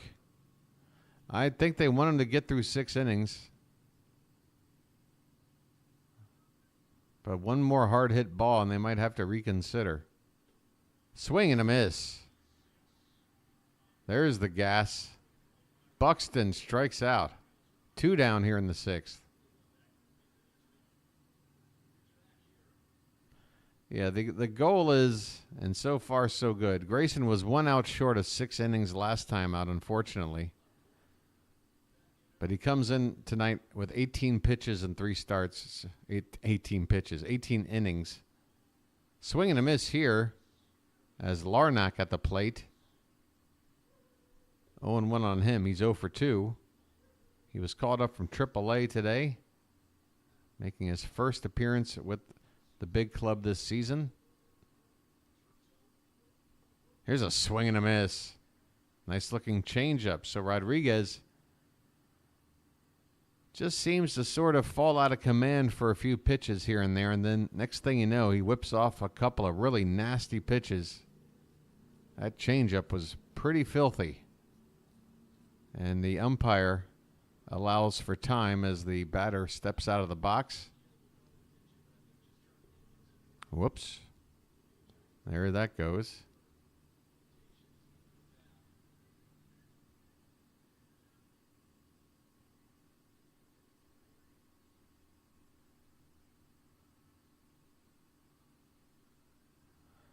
Here comes the 0-2. And a swing and a miss. So Sean the Whip says let him work. And work he does. Rodriguez with a couple of strikeouts after giving up the run. 6 innings in the books. And if he's on the mid-80s, let's see, 87. You know, I mean, if you want to push him to throw 100 pitches, you can. I'd also argue I'd like to think that our bullpen is capable of holding a lead like this. Let's see, who would be due up next? Miranda, he's right-handed, right? I mean, once you get to the bottom 3, it doesn't really matter. That's a pretty weak bottom of the order.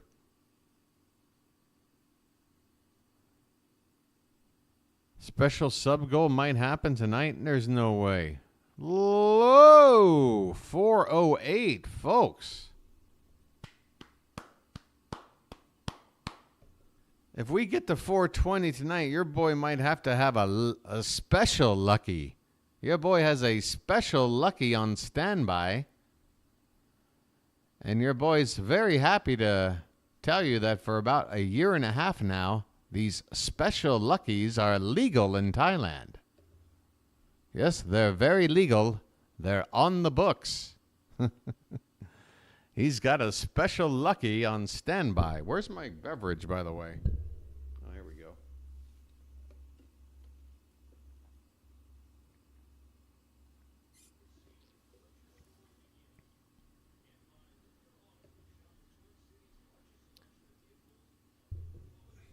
Yeah, I sort of ride the fence between, a pitcher looks good, and especially in the case of Grayson, you want him to build up more stamina and become an ace-like pitcher that can throw 100 pitches without batting an eye. But at the same time, he's got locked in right now, 6 innings. It's a quality start, 6-run cushion. Maybe we can get some of our low-leverage guys in the pen some work. This one is low and in on Rutschman. 2-0 the count. Sorry, I missed that first pitch of the inning. Rutschman is 0 for 3 tonight. He'll be followed by Ryan O'Hearn and Anthony Santander. 8-2 Orioles, bottom of the 6th. That one's a called strike on the outside edge. Orioles with 12 hits, the Twins with just 4.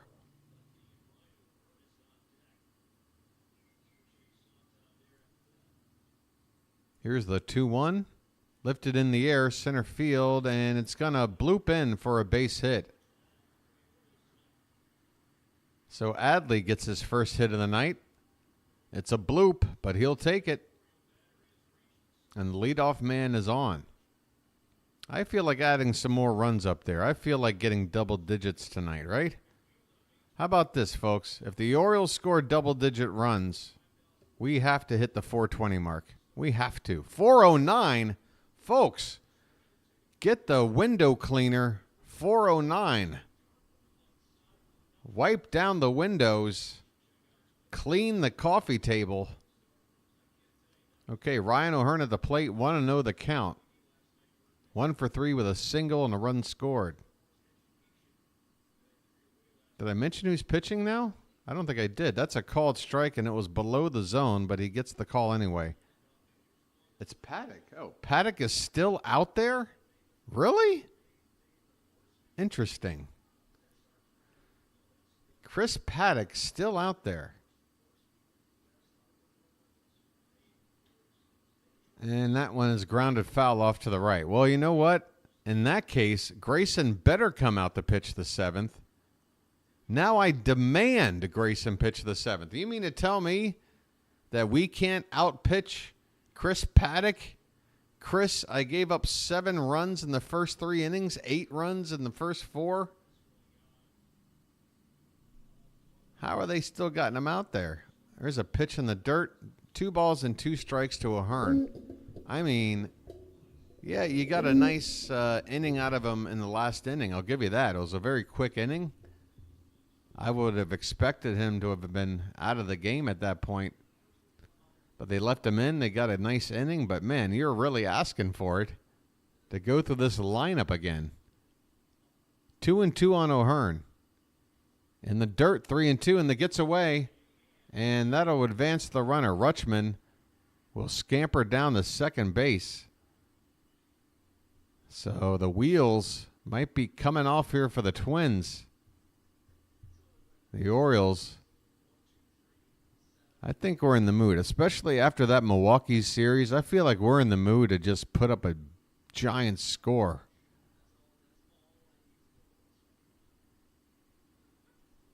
Payoff pitch. Popped up. Center. I say popped up, but it's backing up Buxton, who makes a leaping catch right at the 410 sign.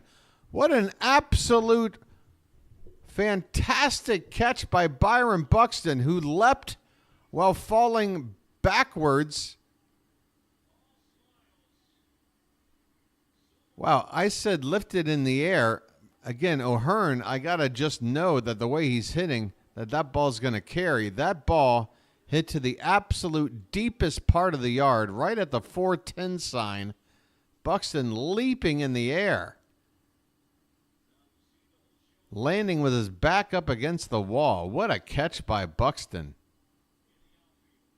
O'Hearn doffs his cap, and there is history with Buxton and the Orioles when it comes to catches out in center. Normally, Buxton's the victim of Cedric Mullins. This time, Buxton with a little bit of payback. But hey, if that's his way of paying us back and we walk away with the win, that'll work for me. The Twins are going to make a pitching change. Paddack is finally going to get lifted after nearly giving up a 2-run bomb to the deepest part of the yard. Again, why he was in there as long as he was. I suppose the best I can think is maybe the Twins bullpen's pretty taxed. And maybe they felt once it was 8-2, it was over. Just let him pitch. Your boy, the BirdWatcher, doesn't share that same philosophy when it comes to managing his pitchers. Your boy, the BirdWatcher, might be a little unconventional, but I believe in the way I like to manage a game. Matt's only got 7% charge on his phone. Matt, hurry up. Charge it up between innings. Let's go. We've got a few more innings to go. It's only the bottom of the 6th. Uh-oh. Look out. 4:09 and your coffee maker. That's a Green Day reference for anybody out there that remembers Green Day long time ago. Pre-Dookie on Lookout Records. San Francisco's pop punk record label. Operation Ivy, Screeching Weasel. You might know a few of those bands. What a catch that was by Buxton.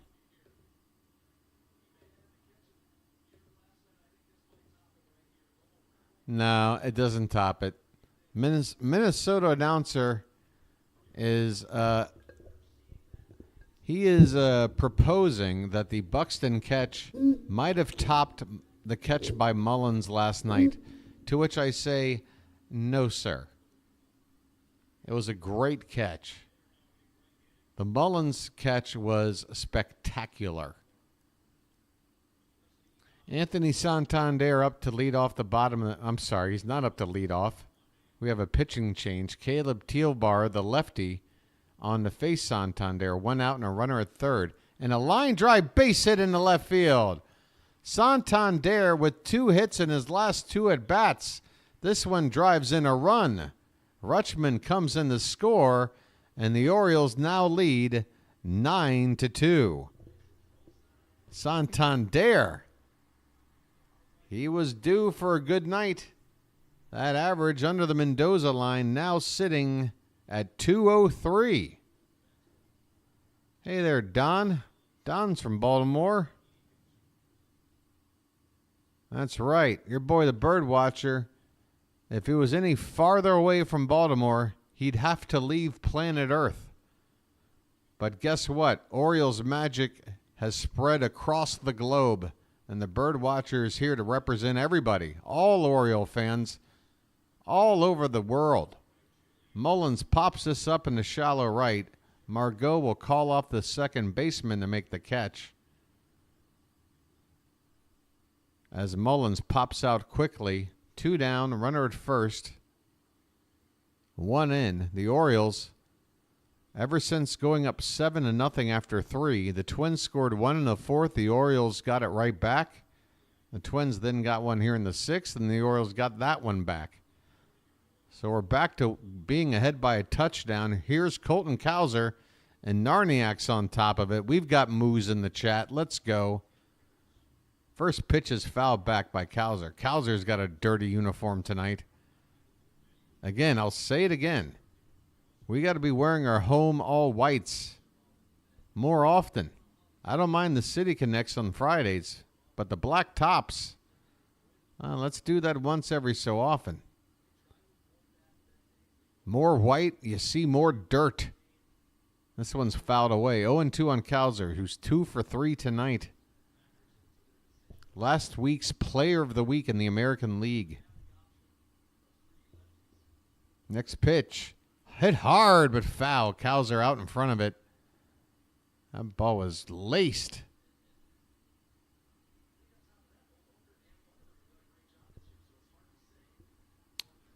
More cowbell. I've got to have more cowbell. Hey, Matt, you're from Hilton Head. Did you know your boy, the BirdWatcher, finished the final 2 years of high school at Myrtle Beach in Socastee High School? How about them apples? Small world. This one's low and away. A ball and 2 strikes on Cowser. 2 down, runner at first. A run in. Low and away. Caleb Teelbar, the veteran lefty out there on the mound for the Twins. First pitcher to relieve Chris Paddack. Hey, Isaac, get those cows in. The 2-2 is fouled back, and Cowser stays alive.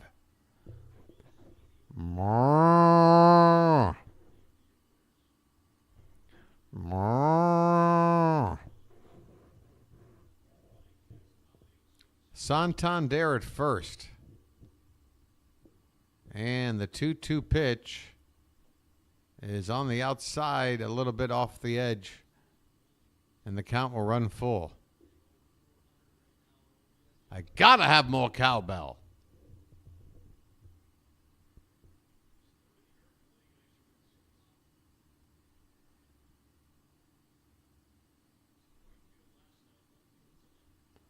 Here comes the payoff pitch from Teelbar. Swing and a miss on a slider that broke off the outside. Cowser comes up empty, but the Orioles get the run back they gave up in the top half of the inning on an RBI single by Anthony Santander. We head to the late innings. The Orioles 9, the Twins 2. The Orioles looking to go 11-6. And maybe set ourselves up for a chance at a sweep tomorrow before hitting the road. Can you feel it? Can you feel it? Can you feel it? Let's see what's going on with the Orioles Twitter. They got any highlights from tonight's game? Oh, we've got some puppies at the park. Would you look at that cutie? Would you look at that thing? Come on. Come on. How cute is that? It's too cute.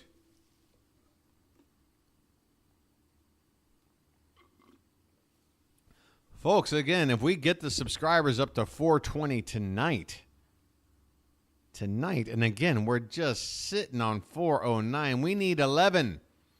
We need this subscriber count to go to 11. I'm calling on all the Spinal Tap fans out there. We need to go to 11. 11, 1, 1. Just get it up to 420, folks, because I got something sitting right here on the table to mark the occasion, the 420 mark. Come on, you Baltimore faithful. Don't act like you don't know what 420 would mean.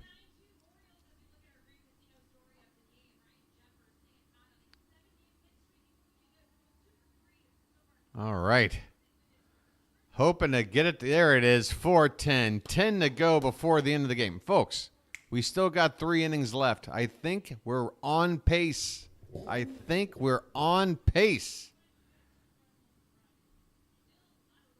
To get to 420 by the end of the game. Come on, you're going to want to beat. There you go, 411. See, now here's the deal. If you're hanging out and you haven't subscribed, you're going to want to be number 420. You're going to want to time it. You're going to want to have that. Here's a ground ball to third on the first pitch of the inning. Westberg's got it over the first in time. Miranda retired on 1 pitch. And by the way, Rodriguez not in the game. It's Yohan Ramirez making his second appearance for the Orioles. He gets a first pitch ground ball, and that's what you like to see out of your bullpen. Baltimore ahead 9-2. Closed the book on Grayson. 6 innings, just 4 hits, but he did give up 3 walks, struck out 6, and the 2 earned runs. His ERA now at 2.63. He's in line for the win. I think that would put him to 3-0. Want to know the count here on Willie Castro now, the left-handed hitting shortstop. I believe he's a switch hitter, batting from the left side. 1 out, nobody on. Top of the 7th, and the next pitch is in there for a called strike from Yohan Ramirez. Yeah, I think we did the right thing with Grayson. We got him to get through 6 innings. He's got the quality start. Yeah, if we wanted to push him to 100 pitches, the chance was there. But considering the lead, I'd rather just get our bullpen some work too. It's always different every day. One day you're going, hey, the bullpen, this guy or that guy could use work. Next day you're going, man, is anybody available? Why couldn't we not use that guy? You know, it's a constant balancing act.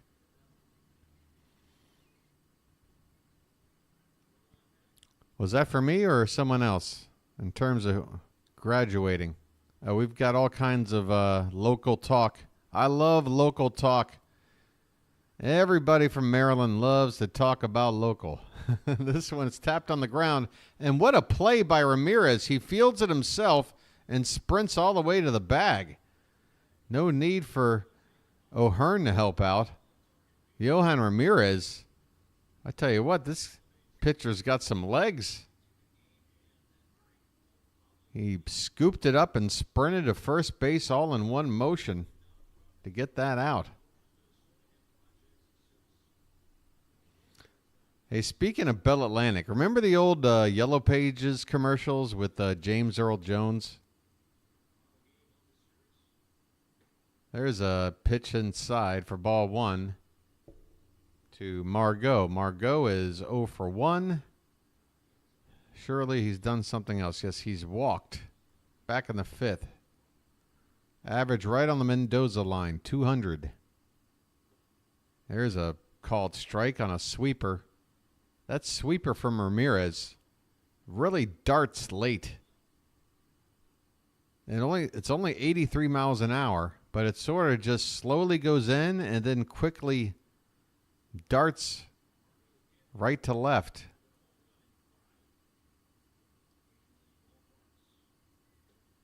And he paints the outside edge with a sinker at 96 miles an hour. 1-2 the count on Margot. 2 down, nobody on. Ramirez on in relief of Rodriguez. 2 quick outs and 2 strikes now on Margot. The pitch hit on the ground to short. Should be easy for Henderson. And the inning is over. So Ramirez comes on with a clean 7th inning of work. 7th inning stretch time here at Camden Yards. Folks, get those cakes on the griddle. Cakes on the griddle. Let's go. 9-2 Baltimore. I mean, is this a second straight game without a whole lot of anxiety? Is this a second straight game where our team proves that we're the better side from start to finish without a whole lot of drama? I mean, don't get me wrong. Your boy enjoys delivering the drama to you. That's part of the entertainment. But I can't complain. I kind of enjoy this relaxing affair. Reminds me of Mitch Hedberg. You know, I like to sleep, but I hate dreaming. Dreaming is supposed to be a relaxing affair. 1 minute, I'm just trying to get some rest. The next thing you know, I'm building a go-kart with my ex-landlord. All right, whatever. Rest in peace, Mitch Hedberg. 7th inning stretch time. The cakes are on the griddle. Hey, do we have any pancakes in the emojis? Because I'm thinking that might be a good... there you go. Yeah, folks, this is what you do during the 7th inning stretch. That's what you do during the 7th inning stretch. You throw some cakes out on the griddle.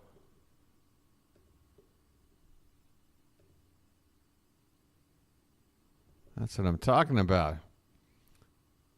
Yeah, we've all got our favorite Mitch lines. I mean, probably his most famous.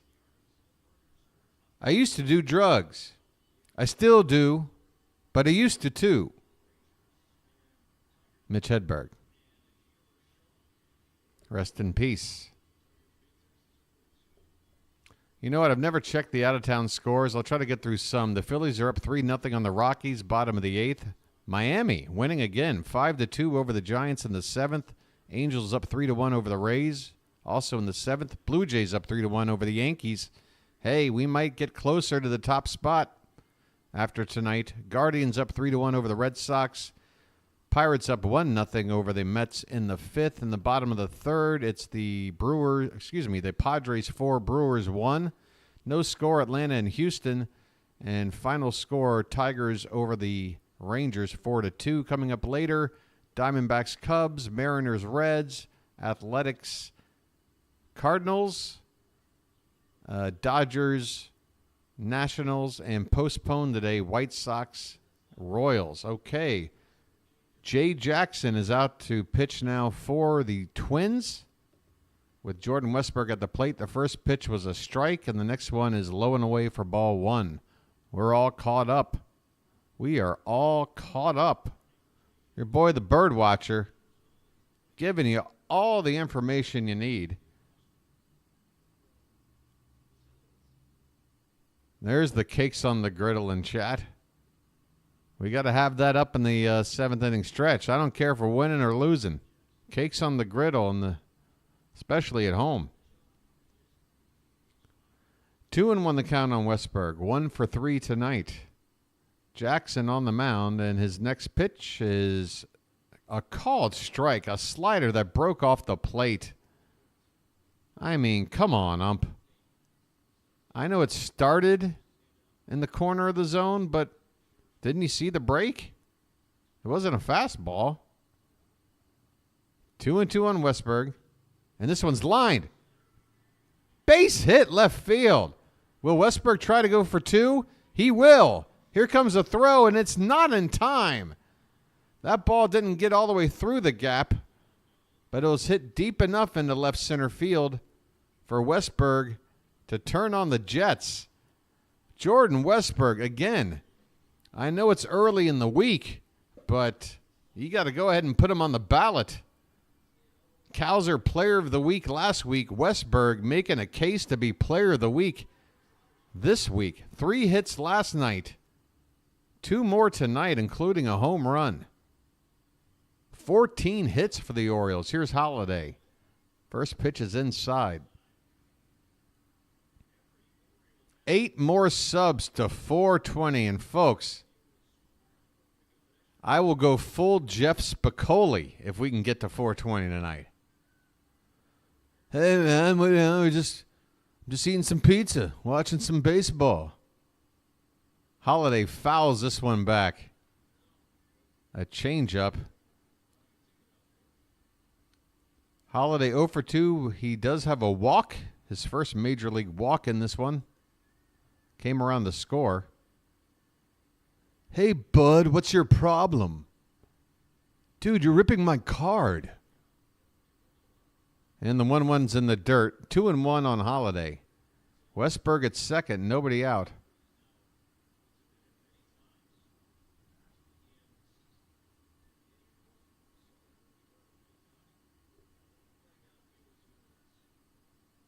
Crowd murmuring. They're hoping for a big hit from Holiday here.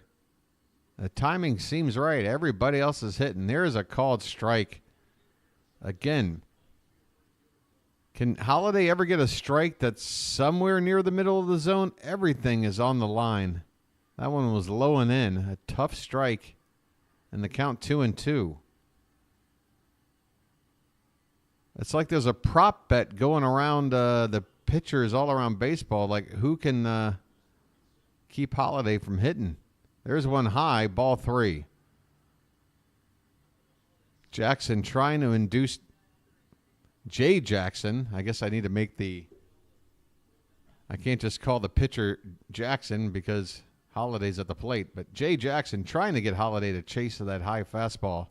Here comes the payoff. Called strike 3, and I tell you what, that could have been ball 4.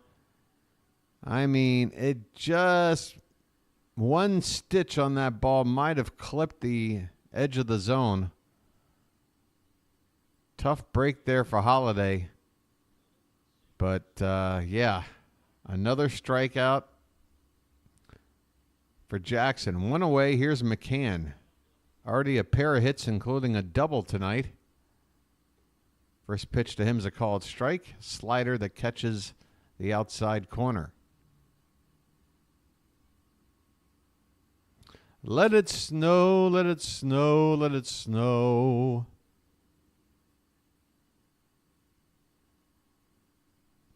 Though the weather outside is frightening, but the sub count's slowly rising.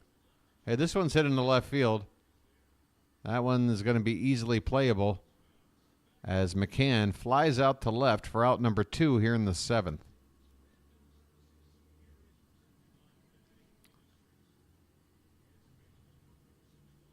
A shout out to, as Don says, that was huge news on the eve of the season.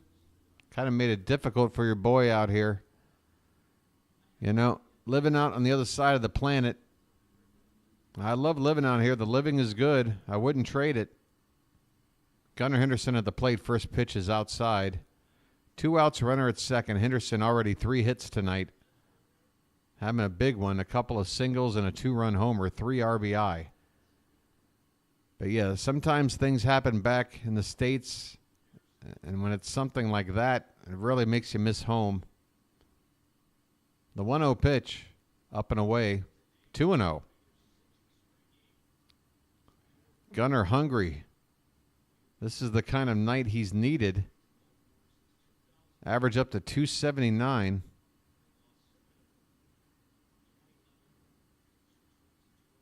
(2-0) pitch.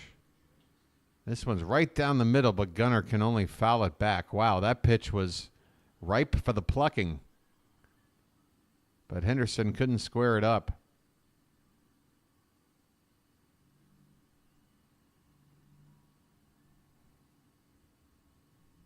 All I need is some tasty waves. Don C. That one is low to Gunnar. 3-1. All right, Hamilton. Hey, I wish we had a Hamilton on our team. That way I could do a Spicoli. A Hamilton home run call. That one's gone to right field. All right, Hamilton. 3-1 to Gunnar. 2 down, runner at second. Jackson's pitch. Swung on and missed. Gunnar chased one low, and the count will run full. Yeah, you know, I'm just watching a little baseball, eating some pizza, learning about baseball.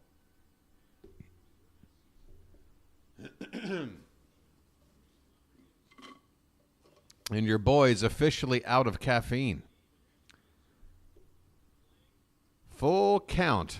2 down. Runner at second. Bottom of the 7th. The Orioles up 9-2. And the payoff to Henderson is on the way. Low and away, and it's a called strike 3. And what an awful call from the umpire. Gunnar lets him have it. The umpire stares back. I don't think Gunnar's going to get tossed. He better not. But, I mean, that looked like a, hey, you're up by enough runs. But, look, I get it. If it's close, like the one Holiday took, I get it. But that pitch was low and away, and Gunnar had every right to lay off of it for ball 4. Instead, it's a called strike 3. The inning is over. We head to the 8th. We won't let that get us down. The Orioles are ahead 9-2. 9 runs on 14 hits, averaging 2 hits an inning. Meanwhile, playing error-free ball. So a great start from Grayson. The bats are alive and well, and the defense is on point. I mean, folks, this is what they call a complete game, a complete performance.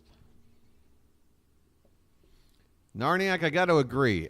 Spicoli ordered a cheese with hardly any sauce. The cheese looked incredibly thin. It's one of those, like, sort of Sbarro sort of slices, you know. Big slices, but not a whole lot on it. Although your boy does prefer the thinner crust to the deeper dish pizzas. Don C's got to go. Great comment. Don C., you're not going to be around for the big 420 moment that is only 7 subscribers away? Folks, 7. The magnificent 7. The lucky 7. 7. It's not just deadly sins. It's subs.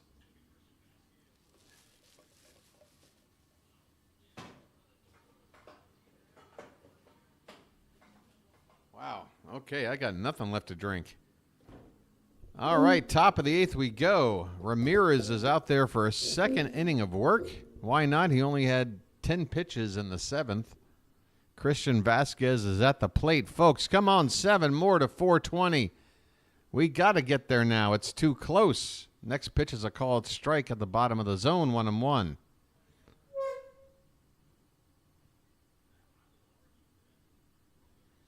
Don, you're out in the Philippines? All right. Well, you might be the closest person to me.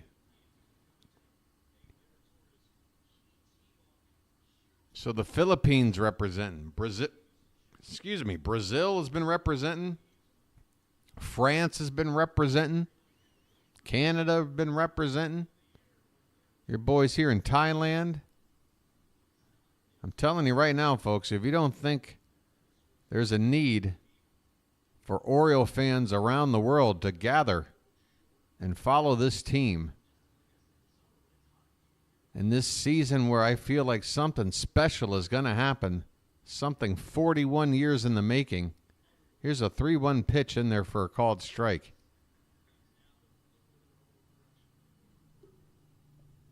Christian Vasquez is 0 for 2 tonight.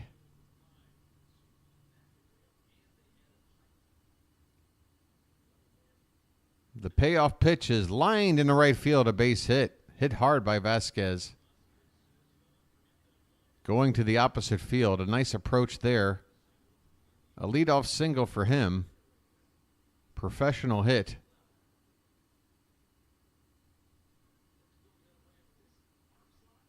Oh, we have a to be determined for tomorrow instead of Wells? That is interesting. I mean, Wells, that would be a chance to move Wells into a long relief role if they want, or maybe they'll just bump him up a day. I don't know. Whatever happens, you don't touch Burns' spot. He'll be due to pitch, second game against the Royals?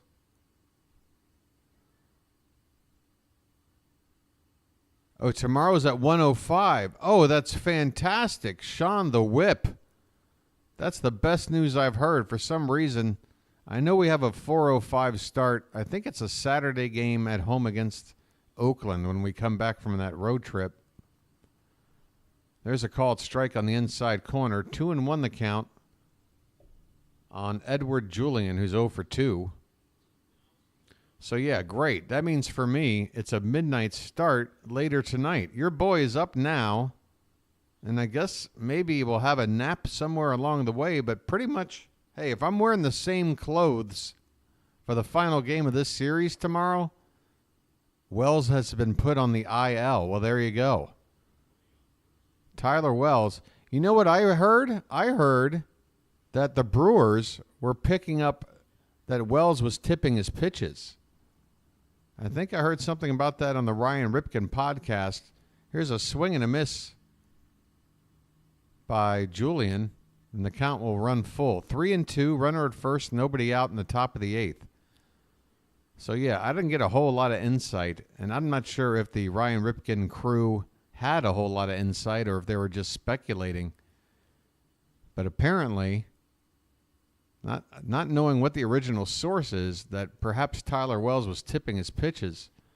This one's popped up by Julian, shallow center. Mullins will jog in a few steps to make the catch.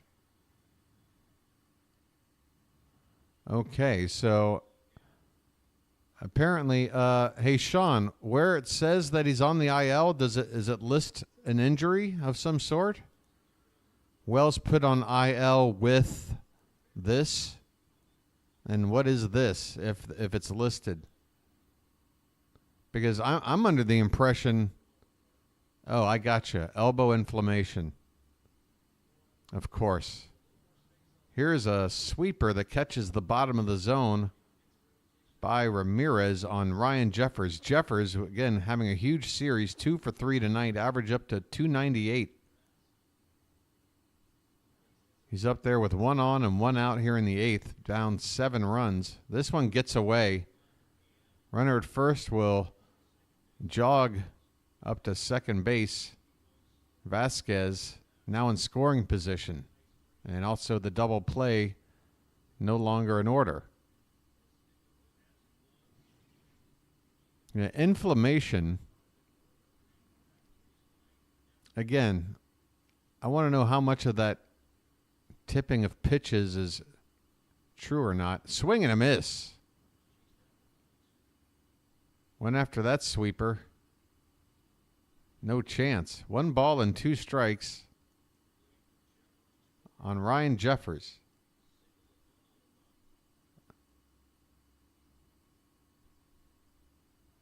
Ramirez with another sweeper that he tried a front door, but it stays inside.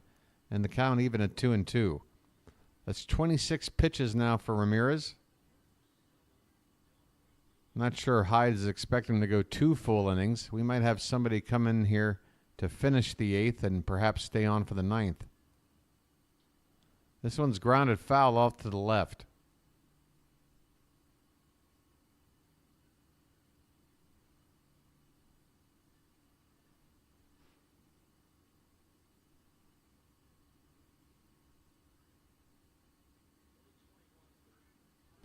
Don, there's just certain advantages to where I live. That's pretty much all I can say. Here's a swing and a miss. A strikeout of Jeffers. 2 down here in the top of the 8th. Just be happy that your boy, the BirdWatcher, is able to, be the middleman to help you follow along. Mike Ballman is going to get the call here. So as I thought, they're not going to ask Ramirez to complete the inning. 4 more outs needed to get through the game, and I think Ballman is expected to get them all. Get the last out here in the 8th and then finish it off in the 9th. And that's a good way to manage the pin. You only use a couple of arms and, low leverage guys. We'll have our best guys available tomorrow for the finale and potential sweep. We just got to figure out who's going to be on the mound. Now, what makes sense? I don't know whose turn it would have been down in AAA, but other than the guys we have on rehab, I'm not exactly thrilled with our minor league pitching prospects. I don't know if we would bother to bring up the likes of a Cade Povich or something to make a spot start. So what do you think about? Let's see. There hasn't been a day off since the Milwaukee series started, so everybody's on regular rest. We can't use anybody we already have in the rotation. Out of the pen, I don't see any options. So it does feel like we got to call somebody up and make a spot start. And considering all this has happened in under 24 hours, not a whole lot of time to prepare. We kind of just got to bring somebody up. Whoever's turn it is to pitch. Hopefully it's somebody halfway decent. All right, Ballman out here with 2 down in the 8th. He's pitched 6 2/3 innings so far, an ERA of 4.05, a high whip of 1.95.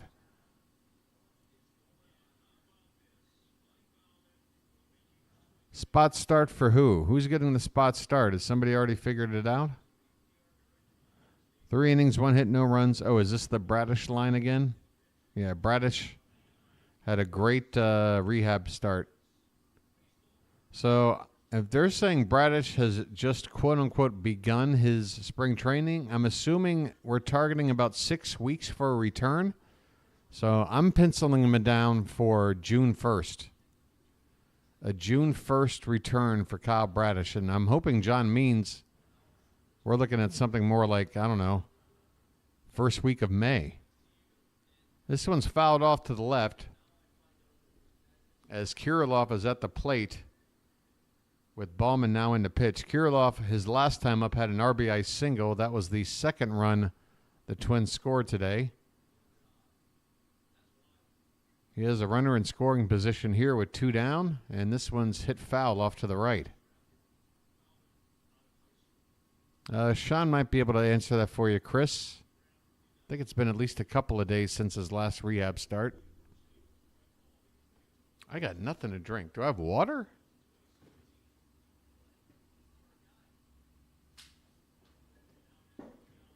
And there's a strikeout on a curveball. Ballman comes in, gets the strikeout to end the inning. We go to the bottom of the 8th, folks. It's the Orioles 9, the Twins 2.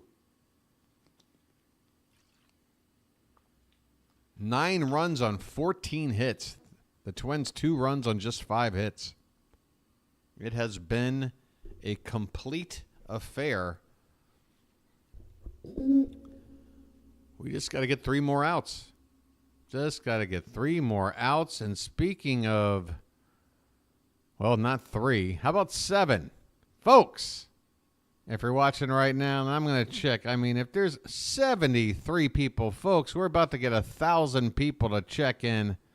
The like count is fantastic, folks. I'm not even going to ask for another like. I appreciate the likes. It's really going to help out the channel. I'm being completely honest. They help out the channel. They let YouTube know that, hey, this guy's stuff should be showing up in more people's preferences when they're looking up baseball content. But it's the subscribers, folks. The big goal, the big milestone, going for 500, maybe somewhere around the end of the month. But right now, your boy wants to hit 420 because he wants to hit 420, literally. I'm staring at it off to my left right now. It's just sitting there, beckoning, going, Steve, I'm here for you to celebrate the moment, but you're 7 subs short. Just 7 of you have to hit a little button right below you. It says subscribe. Here's the deal. There's no obligation. There's no commitment, and no salesman will visit your home. There's not going to be any emails. You don't have to pay for anything. And somewhere down the line, if you think I'm full of it, you can just unsubscribe. It's that easy. But let's try to grow this Orioles community and get this sub count up. Come on, you can be one of the lucky 7. All right, we're going to the bottom of the 8th. It'll be Rutschman to lead things off for the Orioles. O'Hearn and Santander to follow. First pitch is outside for ball 1. Rutschman 1 for 4 tonight. He came in to score on the Santander single back in the 6th. That's been the last scoring of the game. It's been 9-2 ever since. This one's up and away. 2-0 the count. Hey, it's 4:20 somewhere, right?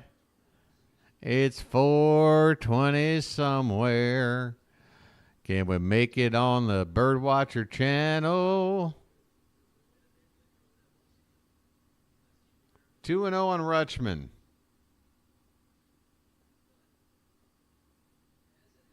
Means is the projected starter for Norfolk tomorrow, but has he had enough time to risk putting him out there against the Twins? This one's upstairs. 3-0 on Rutschman, leading it off here in the bottom of the 8th. Yeah, Matt, let's go. Can we get a 420 chant going? I don't know. Is there a bong? Is there a bong emoji? I don't know. Surely some of you people love 420. Outside for ball 4. Rutschman with a walk. All right, look, folks. If the Orioles get to double-digit runs, I don't want any more excuses. You people hanging out watching right now, you don't have to participate in chat. Look at that. We got over 1,000 people here. Nearly 60 people hitting the like button. Everyone's getting involved. Everyone's helping the channel grow. Ryan O'Hearn at the plate with a runner at first, nobody out. Swing and a miss. On a slider from Jackson, started middle and worked its way in. O'Hearn's average currently at .318, 3 homers, 4 RBI. His OPS just over 1,000. It would be his 4th start. And this one's inside. Sean, one more question. In his most previous start, how many innings did he go? Because if he's not going 5 innings yet, I don't see how we can do it. He's got to at least have thrown 5 innings. This one's pop foul behind the plate. And even if that were the case, I'm still iffy that we go to Means this soon. I'm still iffy. I thought we had another maybe 2 starts through the rotation for him. But I'm not dismissing it entirely either. 1-2 the count on O'Hearn. He lays off that slider inside. And the count even up at 2-2.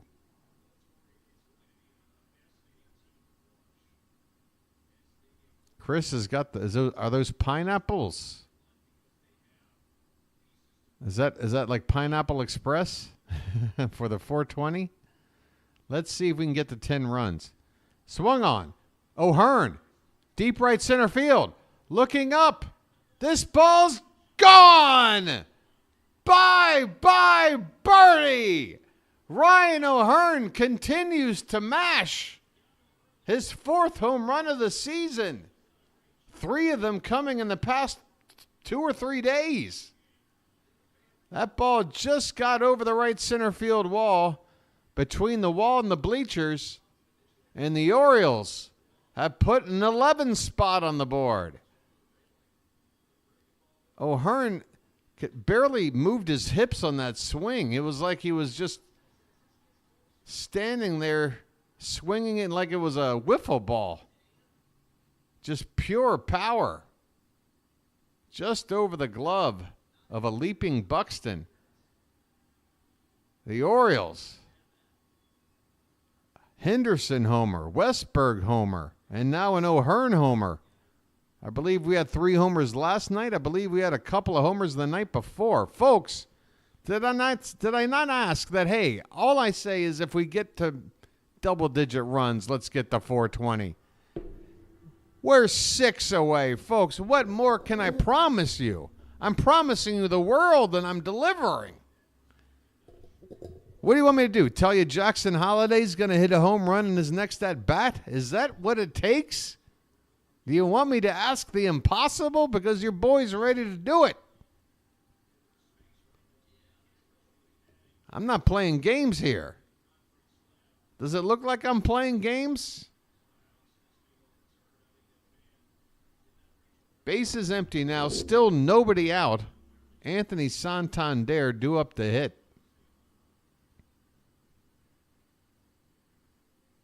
As we approach the 9 o'clock hour out on the East Coast. I'm not sure what the delay is right now. They just keep cutting to different people on the field and in the dugout. What are they saying? Fan interference? No, that ball was over his glove. If it's over his glove, that means it's over the wall, which means it's a home run anyway. What are you talking about? The fan touched that ball, but it was already over the wall. You got to be kidding me with this. You got to be kidding me with this challenge.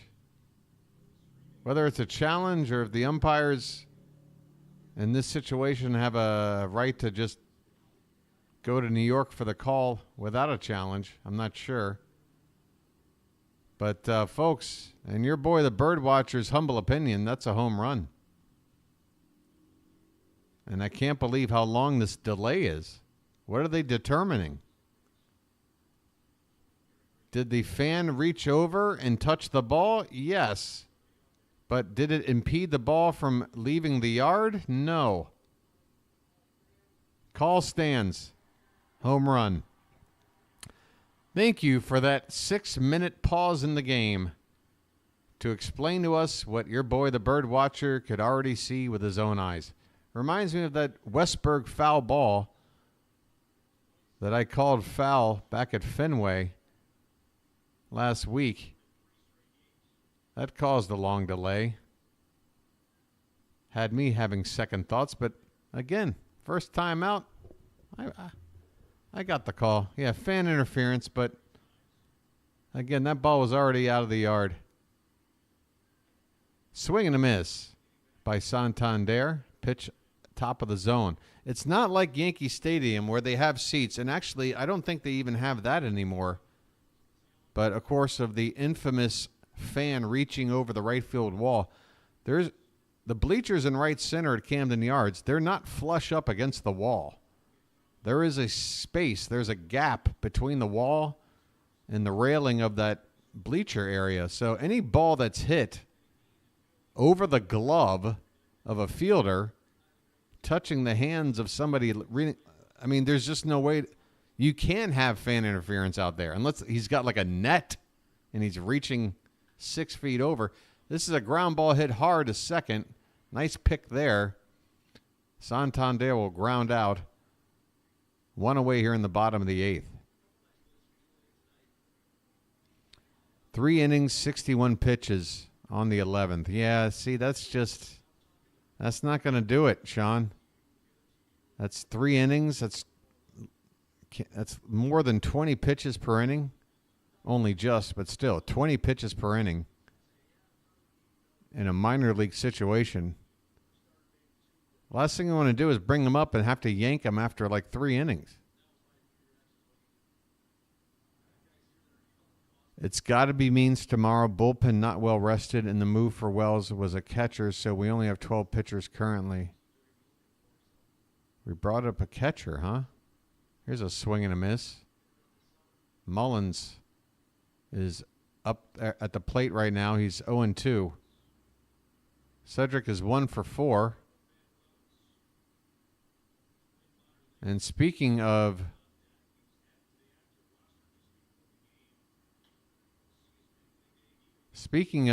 new players coming up, Danny Banuelos is on deck to pinch hit for the Orioles.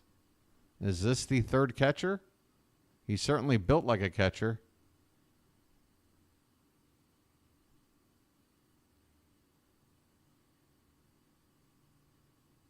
That's right, my friend. This one's upstairs. 1 ball and 2 strikes on Mullins.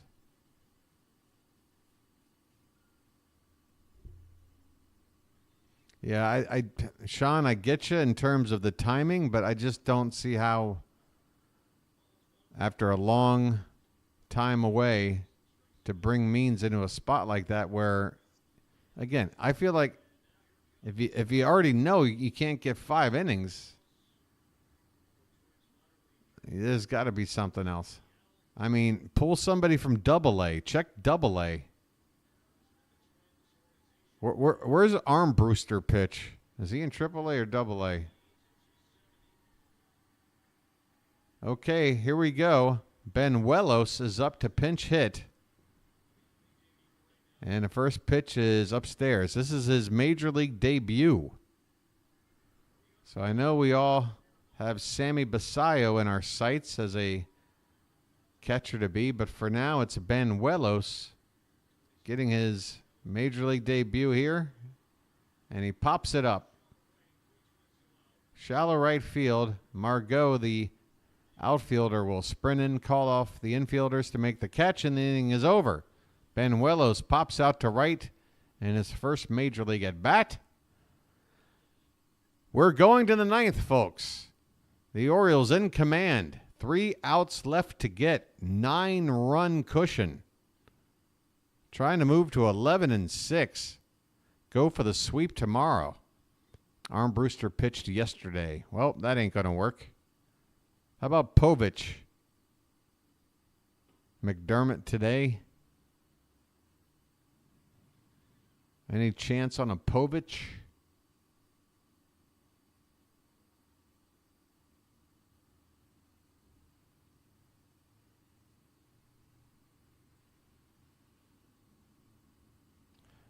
Whatever it is, it's going to be interesting. It is going to be interesting.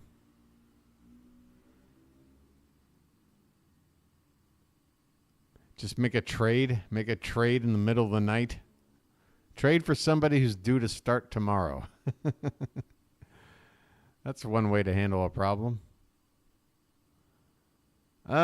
Chris, I guess it's a blowout game, and you want to give somebody their first major league at bat, and they probably don't plan on this guy, doing much for the team. He's probably up here for a cup of coffee. So just looking for a chance to give him an at bat. Totally understandable. Povich would be on 4 days rest. Well, isn't 4 days rest normal? You pitch every 5th day. You rest 4. Pitch number 5. Do you mean 3 days rest?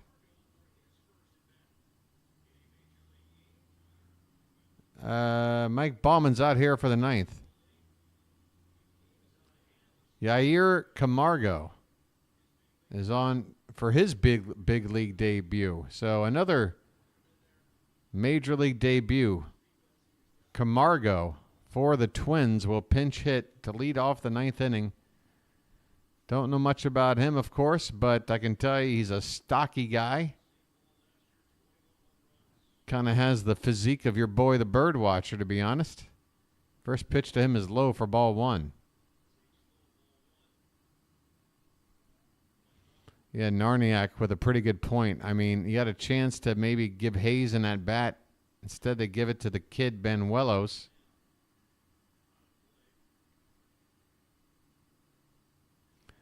All right, so it's three days rest for Povich. So that would be an ask. I mean,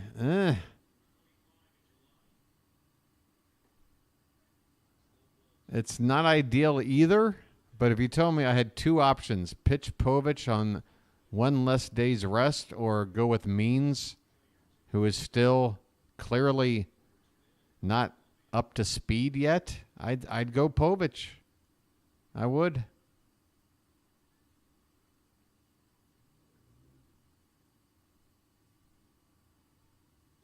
Swing and a miss. And the count goes full on Camargo. Again, this is his major league debut at the plate. So a big moment for him. And an otherwise lopsided game here in the 9th.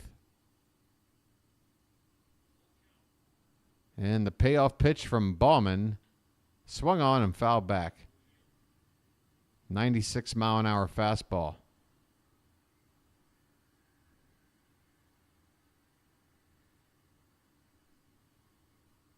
Another 3-2. And it's high for ball 4. So nice at bat there. Your first major league plate appearance, you draw a walk. Camargo will take first base. Let's see if the Twins have some other changes in this lopsided game. There might be some changes in the Orioles defense. Let me take a look at the box here in a sec. Here's a swing and a hard ground ball into right field. So a hit after a walk. 2 on, nobody out here for the Twins. Let's see. Camargo came on the pinch hit for Buxton, and nope, that's it. Benuelos came on the pinch hit for Cowser, and then Hayes comes in to take over in the field and left. So Hayes does get in the game, but that's quite the statement from Hyde to not let him hit before taking over for Cowser. First pitch is high here to Jose Miranda. Miranda 0 for 3 tonight. Last night he had a good game. A couple of RBI, a home run, and an RBI single. This is a high strike. Miranda not happy, and according to the strike zone on the screen, he had a reason to be unhappy. Next pitch is hit on the ground and through for a base hit up the middle. Mullins will field, and Camargo is going to score all the way around from second base. He's a stocky guy, but he gets around the bases pretty well. The Twins add a run here in the 9th inning, their third of the ball game, as Ballman has come on and given up his 2 hits and a walk already. Hasn't gotten an out yet. Okay, Zimmerman. Okay, I would say Zimmerman. If Zimmerman, that's a name I forgot to even consider. I'm just not a huge Zimmerman fan. There's a called strike, bottom of the zone on the outside edge. The Twins have the bases loaded here. Orioles ahead by 8, but one swing could cut that lead in half. This one's foul back. Yeah, if we got to just throw Zimmerman out there, I mean, for one, you take it on the chin, the fact that we've already, knock on wood, we appear to have already won this series. So if you go away taking 2 out of 3, the thing is, I want the sweep because then we would end the homestand 4-2 instead of 3-3. There's a called strike 3. Ballman gets the first out of the inning via the strikeout. Runners still at first and second. 2 more outs to get this win in the books. Margot back up at the plate. 0 for 2 with a walk. First pitch is upstairs. Yeah. Matt says Povich. I mean, if Povich was, if it was the right day, or maybe he had an extra day off, but one day less rest, I don't know. I mean, you can do that with a veteran pitcher. I don't know if you want to do that with a guy you're still trying to. Ooh, that ball was fouled off of McCann, who immediately goes down, head buried in the dirt. That got him hard somewhere. McCann gets up and limps around.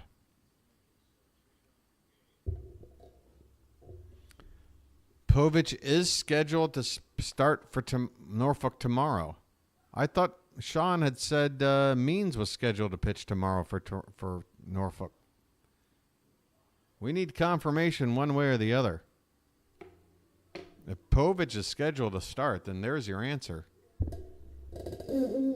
If it's Means, then I think you got to go Zimmerman. I just don't think you can go Means yet. You got to stick with the plan. You can't call him up prematurely just to fill in for another player. We're trying to get this guy back to full health.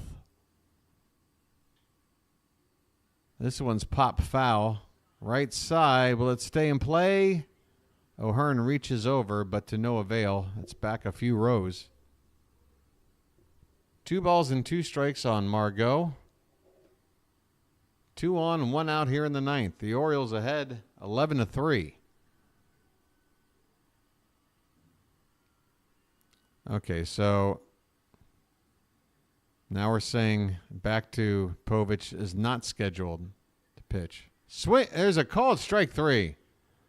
I about said swing and a miss. Povich is supposed to pitch Thursday. There you go. Okay, Chris. Leave it up to the whip. The whip is here to give you the minor league report. All right, so I'm back on Zimmerman then. That would be my bet. Swing and a miss. 2 down here in the 9th. Vasquez at the plate. The crowd applauding around the ballpark. Looking for the final out. The next pitch. Hit on the ground. 1 hop to second. Holiday to first. Orioles win. This one is over. Make it a 3-game win streak for the Orioles. They've taken the first 2 here against the Twins. With this game, even more of a statement than the first. After winning last night 7-4, tonight final score Baltimore 11, Minnesota 3. Grayson Rodriguez with the win. Chris Paddack with the loss. Let's go over some of the box score here, and then your boy, the BirdWatcher, will be on his merry, merry way. Plenty of time to run down and get some breakfast before his next stream. About 45 minutes, so. All right, look at this box score, would you? Gunnar Henderson going off tonight. I mean, he's right back to his old self. 275 average, right where you expect. 3 for 5 night with a home run, 3 RBI. Adley Rutschman had a hit and a couple of runs scored. His average is at a healthy 292. Ryan O'Hearn, look at the top of this order. Hitting 333 now after a 2 for 5, a couple of runs scored, a couple of runs batted in, and he went yard. Anthony Santander, he had a 2-hit night. Got his average back up to the Mendoza line, drove in a run. Cedric Mullins added a hit. Causa, another multi-hit night, another multi-RBI night. The milkman keeps delivering. He's hitting over 400.